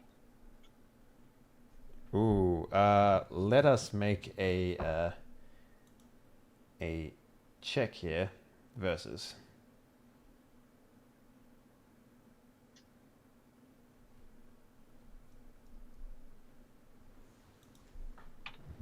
So this would just be 5. So 5 successes? 5. Okay. Okay, so it's 10. Okay.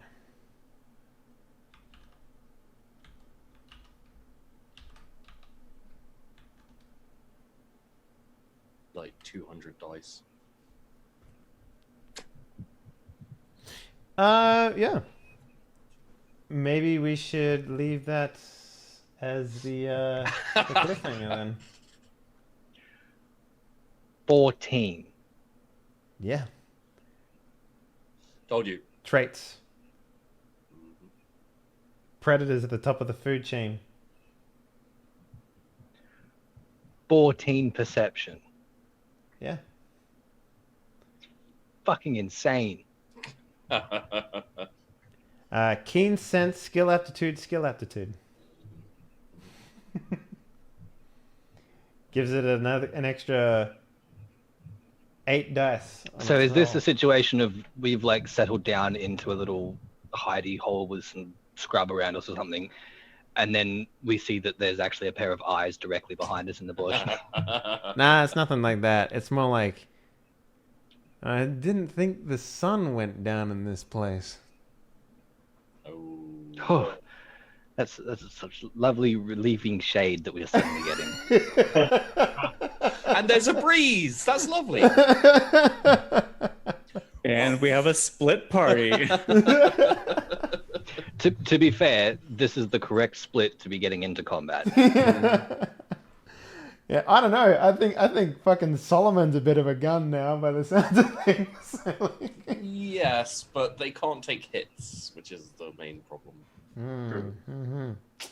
I can take a hit. Well, now. How much health do you guys have? What was that? How much health do you guys have? 6. Each? 8. Oh, okay. Interesting. Okay. Yeah. All right. Well, there you go. That's a fucking wrap right there. You guys did remarkably well this fucking session. So before we do shoutouts, who wants to get some experience points? Because I want to give out experience points because you guys did fucking great today. Okay. Automatic. Everyone gets 1 for being part of the game. Danger. I want to give 1 to Jonathan and Charles for being in danger this session. Role playing. I want to give everyone 1. I want to give an extra 1 to Gideon and Solomon for their interrogation, fucking with Jessica scenes. They were great. Success. I'll give 1 to Francis for doing well on his understanding linguistics roles that he did. I kind of want to give 1 to everyone as well for I guess resolving the Jessica arc in a way. So everyone take an extra 1 there as well. Wisdom. I'll give 1 to Solomon and 1 to Jackson here because I think Solomon, you gained the knowledge of time and growth and aging and stuff. And Jackson, obviously, linguistics there as well. And yeah, everyone take a style point, and I'll give an extra style point to Doc and Charles for literally doing what their characters do best. Finding a big thing to kill. So yeah, it's been a while. It has been a while, yeah, absolutely. So let's go ahead and do shout-outs then. Drummer Boy, let's start with you, my man. Hey, I'm Drummer Boy. You can find me here on Twitch. Tomorrow morning, I'm continuing the song for the Roleplay One Shot. They're doing a Christmas thing, and I'm making basically cheesy mall music / holiday technical support help music. It's really bad good. I'm aiming for bad good. Anyway. How close are you aiming to Dead Rising? Willamette Mall. Pretty close. Yeah. That song is still stuck in my fucking head. Yeah. It's almost that. It's like borderline mall / game show kind of. That kind of like big band ish, but they couldn't afford a big band. Mm-hmm. So, yeah. Oh, you just firing your Luger around the room, hitting little flies that fly around, Graham? Is that what that is? Just posting all my dice. Yeah. Explode. Whoa. Yeah. Other than that, you can find my music on Spotify and Bandcamp and YouTube and all those places. Mm-hmm. If you'd like to listen to a song I wrote for this show, which is kind of B movie John Williams, basically, because I'm not John Williams. I never will be, but I tried. So that's what counts. Mm-hmm. That's basically all it is for me. Just music tomorrow morning on stream on my channel, and then on the weekend I'm playing Witcher 3. So if you're into that, stop by. Fantastic. Sheepdog. Hey, guys, I'm Sheepdog Gaming on YouTube. Search for me, you can find me. And can I just say, I really enjoyed your British gentleman, Henry. It's an easy one to fall on. It really is. I mean, that's not why I chose him, but no, it's a fun character to play. The kind of, you know. I was looking through like characters that you might interact to give you guys a bit more, because information you guys are struggling to gain, right? So I was trying to find something in there that would tie back to the story and also be found in like a native settlement. And this guy, I was reading his thing the other day and I was like, I actually wondered if you were trying to make them miss Jessica. You know, you're like, let's get someone more frustrating than Jessica. He was after they like got rid of her. You were like, ha ha. No, it definitely worked. Like when we found a second Charles, I was like, oh fuck, always two there are. You know, like it was like Sith. It's kind of funny because when you told me your name, Abernathy and Charles Cromwell Abernathy, I was like, oh, it's like Sir Nigel. I doubt they'll ever run into Nigel though. But yeah, good job. No, that was awesome. Yeah. Where can people find you? YouTube. Nice. On my channel. Great. Sheepdog Gaming. All right. Nullspeak, what up? Hey, yeah, you can find me on Twitter at Nullspeak, which is where I report most stuff work related, including indie games under Question, the indie game studio, and also anytime there's a new episode of Dice with Death, which is my permadeath D&D show, you can find me there. Fantastic. Doc Gust, you made it through the entire episode without dying, so internet-wise, you know, it's going good. I'm not sure anything. You know, actually, no. This is probably the only place where there is something that could kill Hyde. Wonder how long it's going to take him to realize that. So you can find me here on Fridays for Shadowrun, and again on Saturdays for board games. Hell yeah! We're currently doing Pandemic Legacy. I hope we're still continuing that because I'm getting fucking invested in that shit. Yeah, no, that game is just like, oh shit, it's happening. We fucked up. We did too good. We did. That's the problem with that game. The world's like, oh, you're killing all the viruses? Pff, you don't need more money. You got this. You hired the right people. In fact, we're going to take away the money we already gave you. Yeah. You guys know that next year they're coming out with the Betrayal Legacy. What? Betrayal at House on the Hill Legacy. What? Yeah. How the fuck would that work? Is it like it just gets extra haunted? No, you're like you start like you're like a teenager or whatever, and then you can play the same character if they survive as an adult, and then as an old person, and their stats change, and then you go to like their kids and their kids. Oh, so it's like the sequel movie from like 40, 50 years later, where it's like, actually, when I was a young boy, I went into this haunted house, and this is what happened. It's like It, right? Where they come back as like old people. Oh my god. That's awesome. That's pretty cool. Pity that game is kind of fucking route, but like, goddamn, that I would play that. 15 sessions of that though. We'll see. It's gotta have a good hook, but yeah, that'd be awesome. I would love to see like a legacy version of something like they've done the Risk, which whatever, Risk is kind of whatever at that point, but something along the lines of maybe like oh god, what's a game that I really enjoyed over the past, like something like Robinson Crusoe, maybe, like where you keep getting stranded on islands over and over again. What would Eldritch Horror look like? Oh shit, That's That would messed be up. pretty good. That would be fucking awesome. I haven't really played an Eldritch Horror game where one person lives through the entire thing, though. Unless it's just like a world that's constantly getting berated with like Eldritch Horrors over and over again. Yeah, basically. Like you fucking the Giza pyramids are fucked up now. Like damn, interesting.